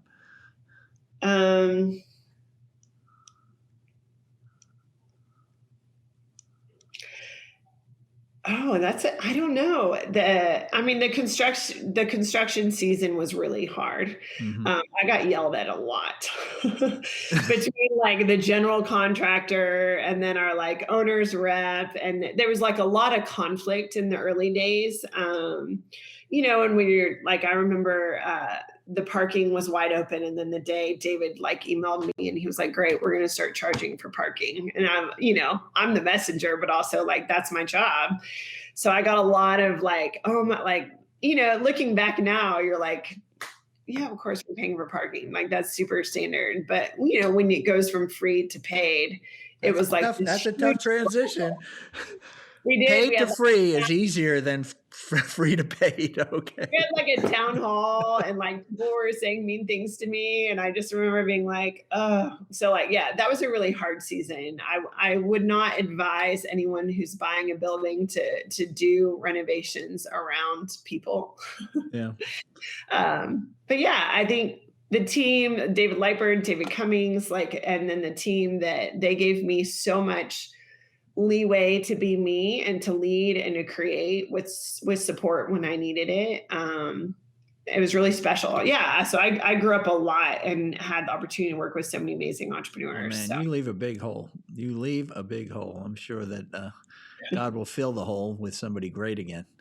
Yeah. Well, we're not replacing me. And so hopefully we've not left a hole, because what we wanted to do is like COVID hit, and right, that was really hard. We had to lay off a lot of really amazing team members who'd been with us for a long time. That must have been really hard for you. Oh my God. I cried through every one of those Zoom calls. Right. Like it was so horrible. Because your MO is deep relationships, it's not this arm's length stuff. We're in it together, right? Yeah. If you have a small team, it's easier to do that. Like, But all that to say is the people who are with us and got through COVID and took on many roles and were scaling, like it's a very lean, mean, like awesome team. And so David Lightburn and I talked a lot about like who do we hire to come in, how would that impact culture, and I was a strong advocate for not replacing me because I felt like we should be able to grow the people up who are on the team and give them opportunity. So before I left, we gave everyone title changes and financial raises, and then kind of spread some of my responsibilities Wow. among the team. So they are all, That's a really big move because some yeah, people don't want more responsibility, okay, and authority, right? yes. That But means our team accountability, right? yes, our team. We have a hungry team, and they were ready for it. But we Oh, didn't. So good. there's not a VP, but I kind of sat with everybody one on one and was like, where do you want to go? Where do you want to grow into? Are there responsibilities that you would like? What's your dream title? What does this look like? So what do I do? What if I do if I'm dealing with somebody at ATV and I say I want to talk to your boss? Where does the buck stop? In the past, it really stopped with you. You could say Yeah, Lightburn, but I really think it stopped with you. Okay. yeah. So where does the bus now that you're gone and you've delegated all this out? Where does it stop? Where is the It would still be Lightburn, I It'd be think. Lightburn. Okay. Definitely stopped with me. I think right now the idea is Kelly and Julie. They're both kind of overseeing different parts of their directors. So ideally, it would stop for them. But if they needed somebody over that, it would be David Lightburn. He'd still be So there. mhm. Does he have an office there? He's in village office, but he says he doesn't need a desk. We're always trying to give him a desk, and he's like, "No, I'm good." Well, he doesn't have a desk. He can't have a desk because he's too tall for a desk. That's what happened for him. But Yeah, no, he's the president. Stepped in a lot of places that I stepped out of. but So so when you got into this infinite giving here, okay, you know, give me the story of how you kind of got there. Okay, because now I understand this. I understand your past. I see all these experiences and how all they built to this and to yeah, this moment of, okay, as I said, it's time. I am an entrepreneur. Okay. mhm.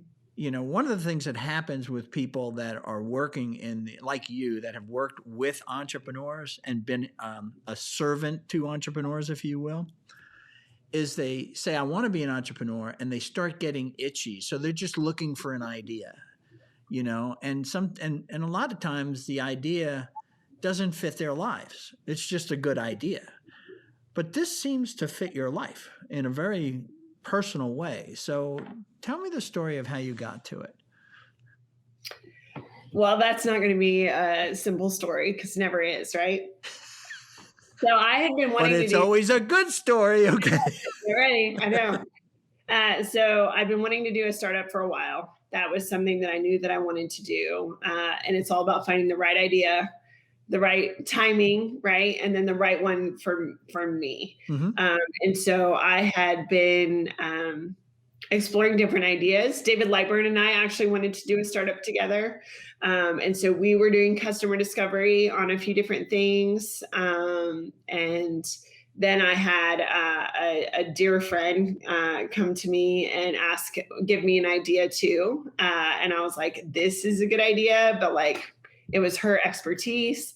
So all that to say is we went through multiple kind of variations of very painful, long customer discovery and research and being like, this is a really good idea, but it's not for us. Or this is a really good idea, but am I the person to do it? Yeah, because Or there's this an is issue. actually a Just to horrible kind of idea and we shouldn't do it. just to fill this in, one of the things that I look for as an angel investor is you're looking for something that I call it two arcs. There's the arc of the person's life, and then there's the arc of the idea. And then when they intersect, then I know that entrepreneur was meant to do this thing, okay?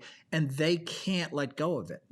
It's not like, that was an idea and it didn't work, and I do the next idea, okay? That's what, you're making a decision to dedicate the next 10 to 15 years of your life to, presumably. That's a big decision. Yeah. Okay, so here that's why I'm pressing on this, and I think, and that's why I mentioned it, because entrepreneurs need to know. It's not like, oh yeah, I'll start a company. Here's an idea, or there's an idea. That I have to So like have it in finding, my yeah, DNA. Okay. finding an idea is like the hardest bit of becoming an entrepreneur, I think. I mean, I'm still in the early stages, but it's finding the right idea for you that's actually validated in the market and by customers and is something that people pay for, right? Because there's a lot of great ideas Is that it people will really not. the idea, or really are you choosing more importantly? For me, the way I kind of approach it is, who are you choosing to serve? Right? When you were at ATV, you were serving entrepreneurs. Okay, Yeah. you're serving the community. Now you're serving nonprofits. Right? I mean, so you got to say, those are the people I want to dedicate my life to and I want to serve. Now, what do they need is the next question. And that's the idea, right? If you start with the idea, you're backing into maybe who you're going to serve, you know? Yeah. Which way Yeah. did you approach it, idea wise or market wise? Um, On this particular idea, on this infinite yeah. gift. Well, I'm so confusing you, I could tell. no, Okay. you're not. I'm trying to figure out how to. So I was in some different ideas, and then we kept kind of sunsetting them, or like I moved to an advisor position because I was like, God, like one of them is Bev, which is a great idea, and Emma Pitts is running it now, and she's a dear friend, and I moved into an advisor role because I was like, God, this is a really good idea, but the market wasn't quite as big. Like David Cummings would always say, like, hey, if you're going to spend the next decade of your life building something, it is the same amount of work and timeline to build $1 billion company as it is like a $50 million company. So which do you choose? And I was like, well, I don't have $1 billion idea yet, and I want to just sit around and not like. I kept looking for that idea. So for me, my That's story was a little different I than what worked yours. with a guy like David, an Mhm. entrepreneur like David, and he absolutely ruined me for like 2 years because So no idea was big enough for me to invest in until I finally realized, you know, there are investments that could be made that are a lot smaller, yes. and I could make money doing that. And I didn't have this sort of $1 billion appetite kind of thing, which he has. And I think that's all part of how we're made. It's an interesting. So go ahead. And it's not I right. wanted to add that for Yeah. others who are Yeah. struggling with this. And it's not right or wrong, right? And Right. I was going down the path of one that I'm like, this can be financially successful. Is it going to be like a unicorn? No. But I didn't have the subject matter expertise. And so to your point of finding that arc of crossing, I didn't have that piece um of like that it was just right for me. So long story short is David Cummings had been floating some ideas past me for a while. A lot of them were not nonprofit oriented. And he was like, hey, if you create this nonprofit, like here's the idea and you could call it this and I'd fund it. And it would be a really good idea, but I wouldn't be passionate about it. And I was like, I don't want to fundraise again. Like, I don't want to do it. I've done nonprofit. I don't want to do it again. But like the people and the mission in the nonprofit world had never left very far. So David had approached me with another idea, and just kind of the idea of why were people not approaching high wealth donors for more endowments. And I was like, well, that's easy. It's a scarcity mindset. Like endowments are for Harvard and Yale. Like the idea of a micro endowment is not super common yet. And a lot of that is understanding education and accessibility. And so he sparked this idea. And he came up with the name Infinite Giving. Huh. But he just kind of like was like, I was like, David, that's a really great name. We He should was build like, a company that does something around that I name, was like, right? what? So like, I feel like maybe there could be something there. I was like, what do you want me to do? Like, all right, and he was like, do whatever you want. It was just an idea. And I was like, so I can have this idea and like explore it. And he was like, yeah, do whatever you want. So I then, so there was a lot of research and time and customer discovery, and Lightburn jumped in because we were trying to figure out too, like, do we want to do something together or not? And so we did that for about 3 months, and the idea changed, and it depending on how the product customers use our product, we'll kind of go from there. But we ended up with Infinite Giving after lots of research and customer discovery. And so then I went to David and I was like, hey, here's the problem that we think we can solve. Here's what it should look like. Here's the plan. This is a company that's got to be built, and it totally makes sense. And I'm like, I'm the right person to do this. And he agreed, and he was like, great. So your last day is like in 30 days. And I was like, I'd actually like 6 months of runway. And he was like 60 days. And I was like, so we kind of negotiated on that. And then, yeah, we set my last day. That's a tough thing. It's one thing to want Yeah. it. It's another thing to step into the void. Oh yeah, and Yeah. I was ready. I was ready to do it. We'd gone through COVID with the team. We were able to get the team in a good place at Atlanta Tech Village, and so launched Infinite Giving, and did a fundraise. And yeah, closed the round. I set the round to close in 6 weeks, which is insanity, really. But set it to close in 6 weeks because I was like, April 16th was the last day of my last day at Atlanta Tech Village, and with Atlanta Ventures too. And so I was like, great, I just want to close that round. I'm gonna do this 6 week raise, see what we get, and then I'm gonna close that round, and I'm all in on Infinite Giving. And it happened. It did. And it happened because of who you are and who you know. Okay. Yeah, And then lastly, what you're building. Okay. Because people just trust in you. Okay. And that's the as an angel investor, that's what you're investing in. I'm investing in Karen. I'm not investing in Infinite Giving. It's Karen who's leading Infinite Giving. The later investors are investing in Infinite Giving, okay, but it testifies to the power of the relationships, the credibility you carry in your network, I should say, and it was led by David, which I really admire David for. He's letting go of the sort of the team mascot here.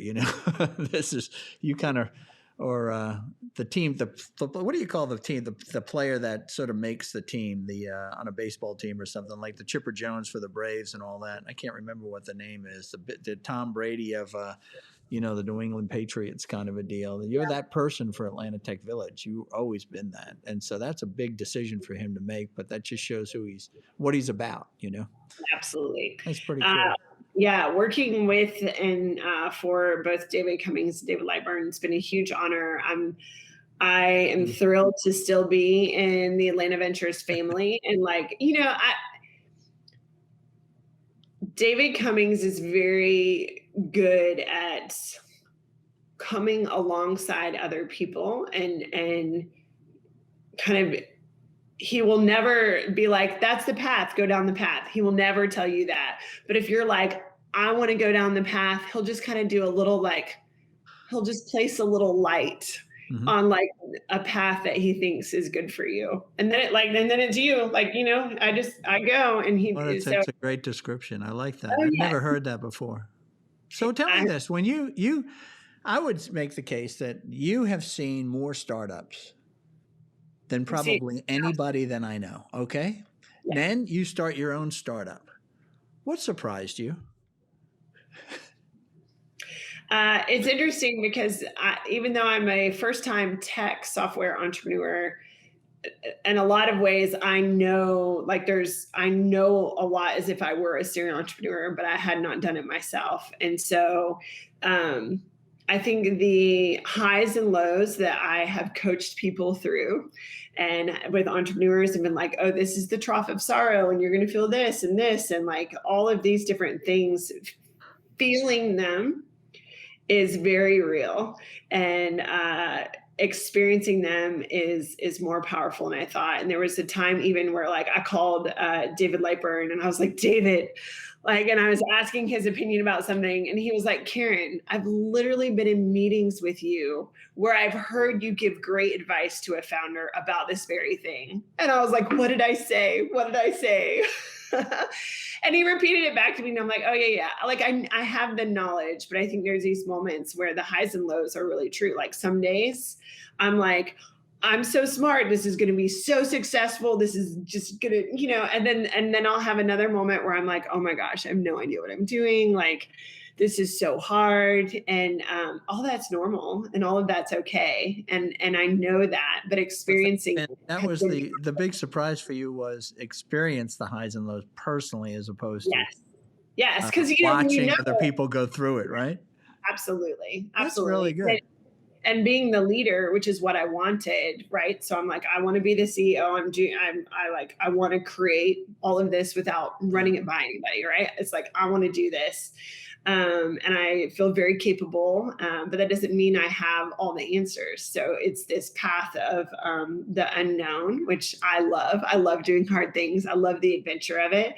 But yeah, it's equally exciting. Prove that through this interview. But I want to go back to this other piece that's really important in startups, is finding.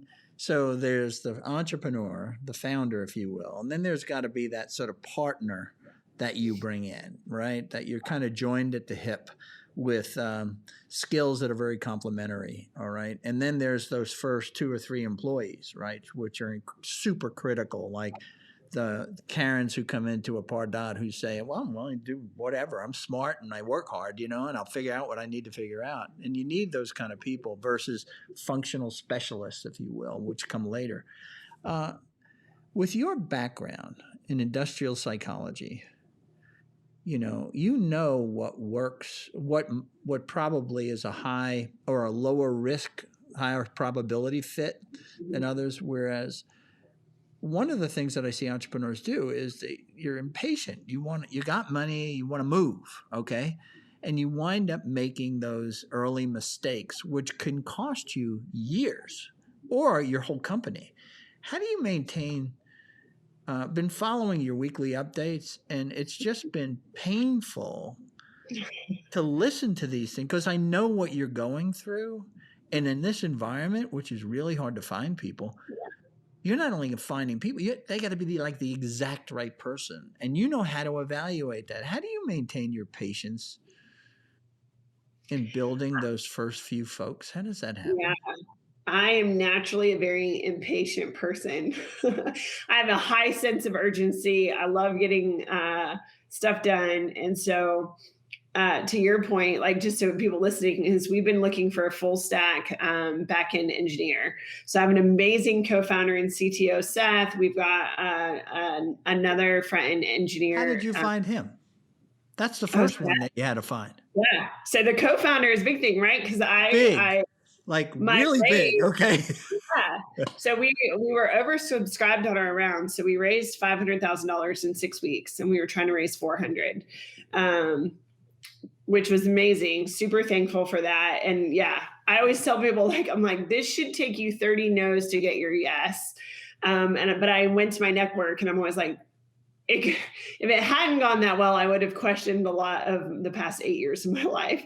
So there's an element of like, yes, that was 8 years. It was 6 weeks, but it took 8 years of networking and ecosystem and proven. You built that network, right? And the credibility you have in the network is incredible. Yeah. So you can be counted on. Okay, that's what. I can, absolutely. Yes. We're going to build something great. I can't guarantee like the level of success, but we're going for the home run for sure. So now we'll get to the co-founder. So here you are, pocket full of money, all alone, good ideas, and capable of actually doing anything on the ground, right? Okay. Yeah. There's a lot of entrepreneurs like that. So where did you go? What do you do? So network. Again, it was the network. My son is in this for Amanda's husband. He's at this stage. He's right there. Yeah, it's hard. I mean, I can't tell you in my years at ATV how many people were looking for a CTO.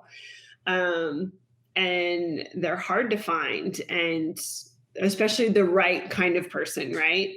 And then the right kind of equity and kind of agreement and all of those things. So long story short is I just started reaching out to all sorts of people in my network, investors. I was like, this is what we're looking for.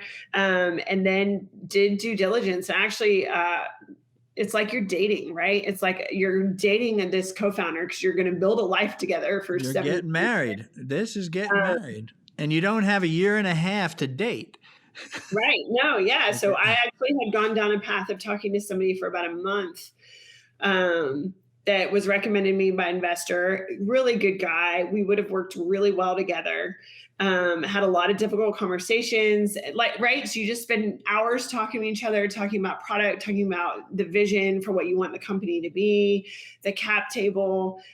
We even did reference checks. So we're talking to people who knew us and had worked with us. Well, you're also asking him, what do you want out of your life? And what do you want? And he's saying, or she's saying, what I want my life to look like. I mean, it's beyond the company. I mean, it has all these elements to it. Absolutely. So we did all of that. And then he essentially made a comment at the end that like he wanted to do it. We had found cap table equity, all of that was in the right place, but that he was not passionate about the mission or the customer.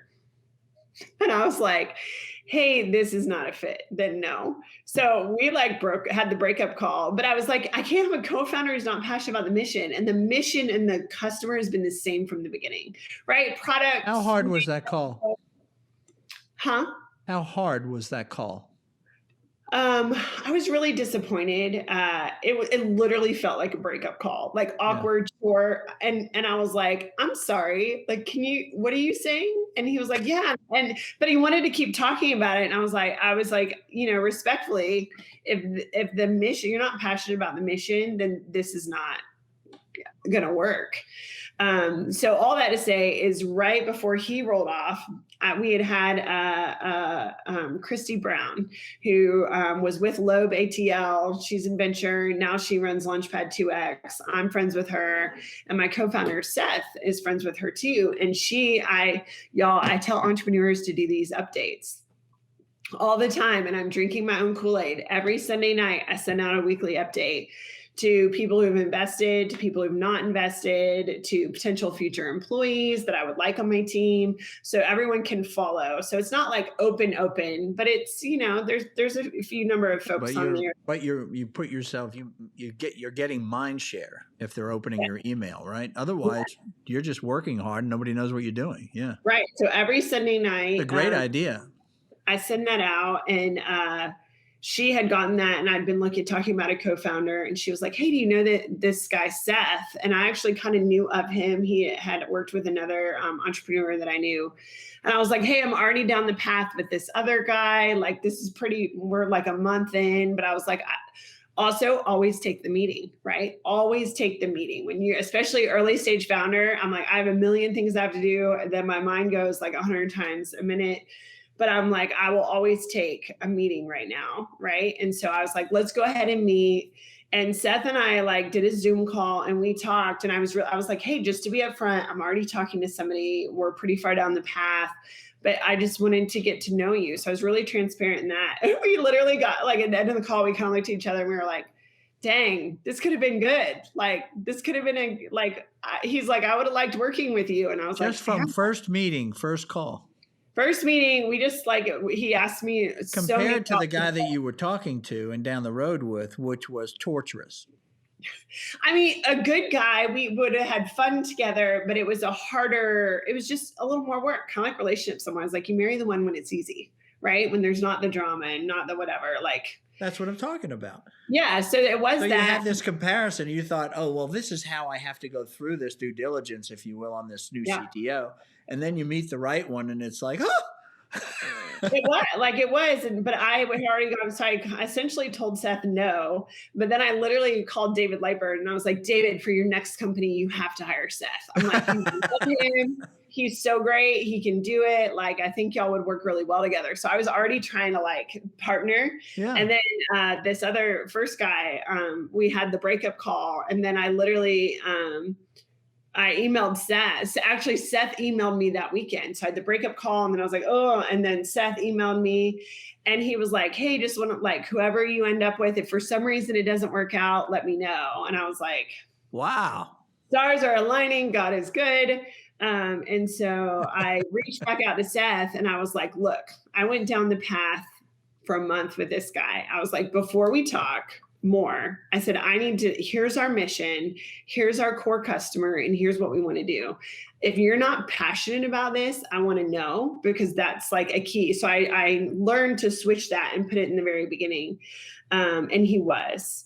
And so we talked and talked, but it literally within, I think, a week and a half or so, we talked to each other's references. I talked to like 2 of his previous co-founders. I wanted to talk to a woman who had worked with him, because being a woman in tech, there are differences, especially working with a lot of men in the financial field. So I wanted an ally and somebody who could have a boss who was a female, right? We're co-founders, but I'm the CEO, and I was inviting him into the idea. And I'd already raised equity, right? Like raised funding. And she was, everyone just spoke so glowingly of Seth. And yeah, so it's like, he's the best. I love working with him. I'm glad. Well, congratulations on that. That is the hardest position to fill, and it is the most important position. So as you look back, what are the criteria? If you're talking to somebody else and you say, oh, you're looking for, like, you're talking to my son, if you're looking for that CTO to be that joined at the hip co-founder, if you will, what are the simple criteria? And it always comes down, like one of them, you said they have to be passionate about the market and the mission, right? Absolutely. Okay. So it has to be somebody that you want to hang out with, right? That you're working with, that you're in the office with, that Seth and I have late night texts and weekend emails, and but we also both want to have some work-life blend that's really healthy. Yeah. So like, we don't want to work 80-hour weeks. So we had to touch base of like, what communication do we prefer? What's our work styles, communication patterns?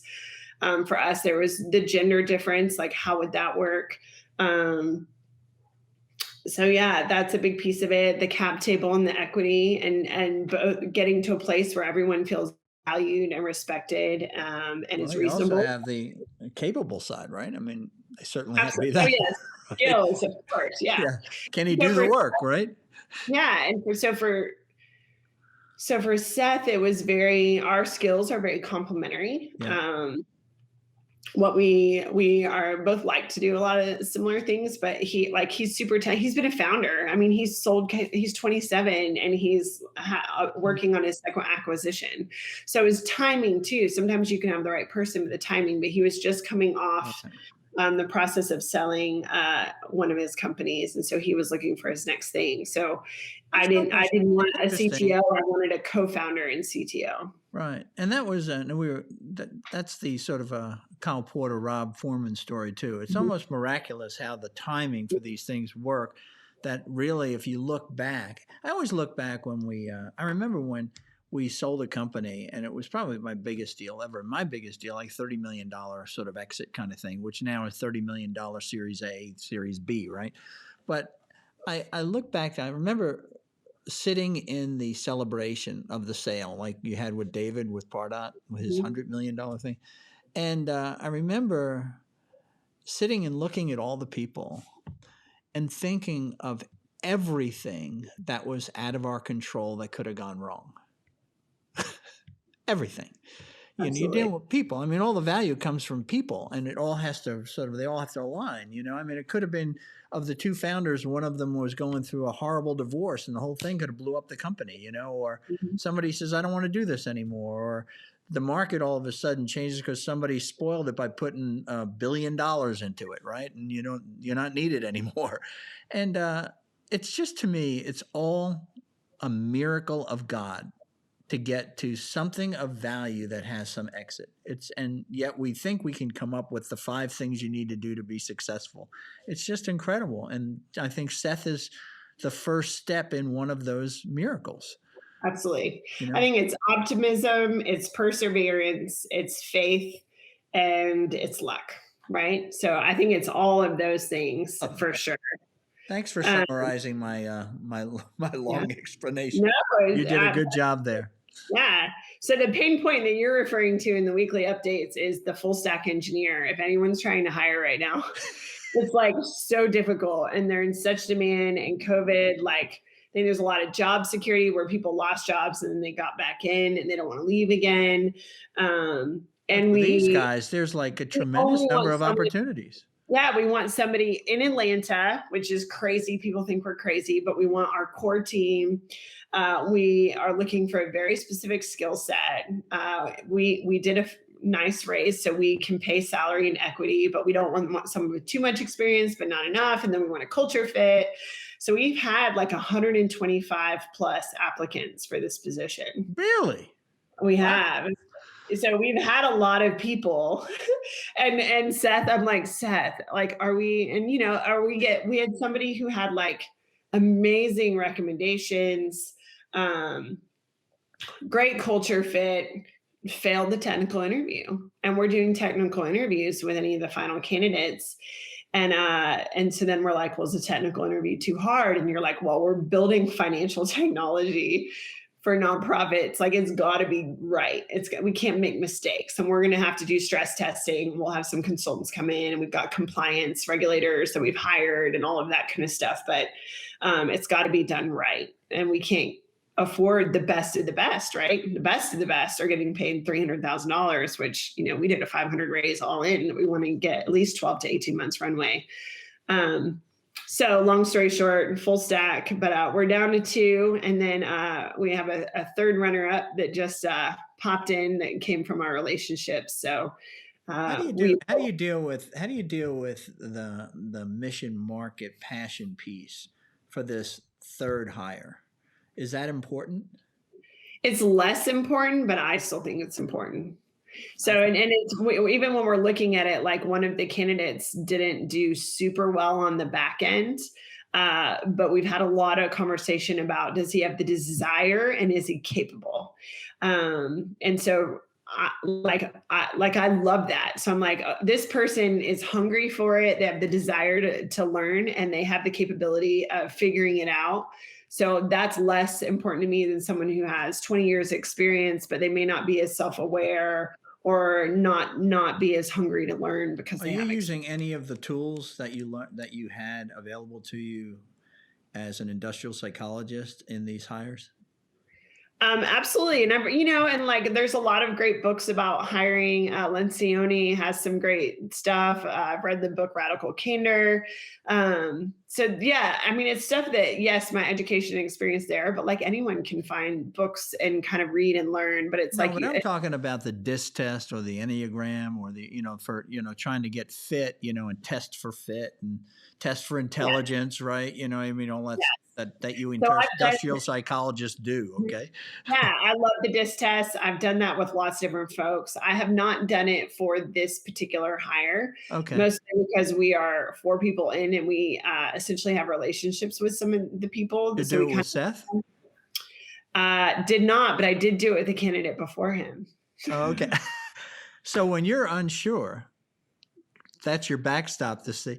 See, it's funny how we are. Or like, once we have, like, and I've already said to Seth, I'm like, once we have these like first like 5 people, we're going to do a whole like team training. We'll all do the DISC, we'll do communication. So I plan on doing that, but in the hiring, I think it's a helpful hiring tool, but for an engineer, I think it's less applicable, or at least for me, like sales and customer success and all that, like, but like engineering is a little different. So I'm just like, looking at, certain skills, like how's their communication skills in addition to their engineering skills, because that's really important. And then their culture fit for us too.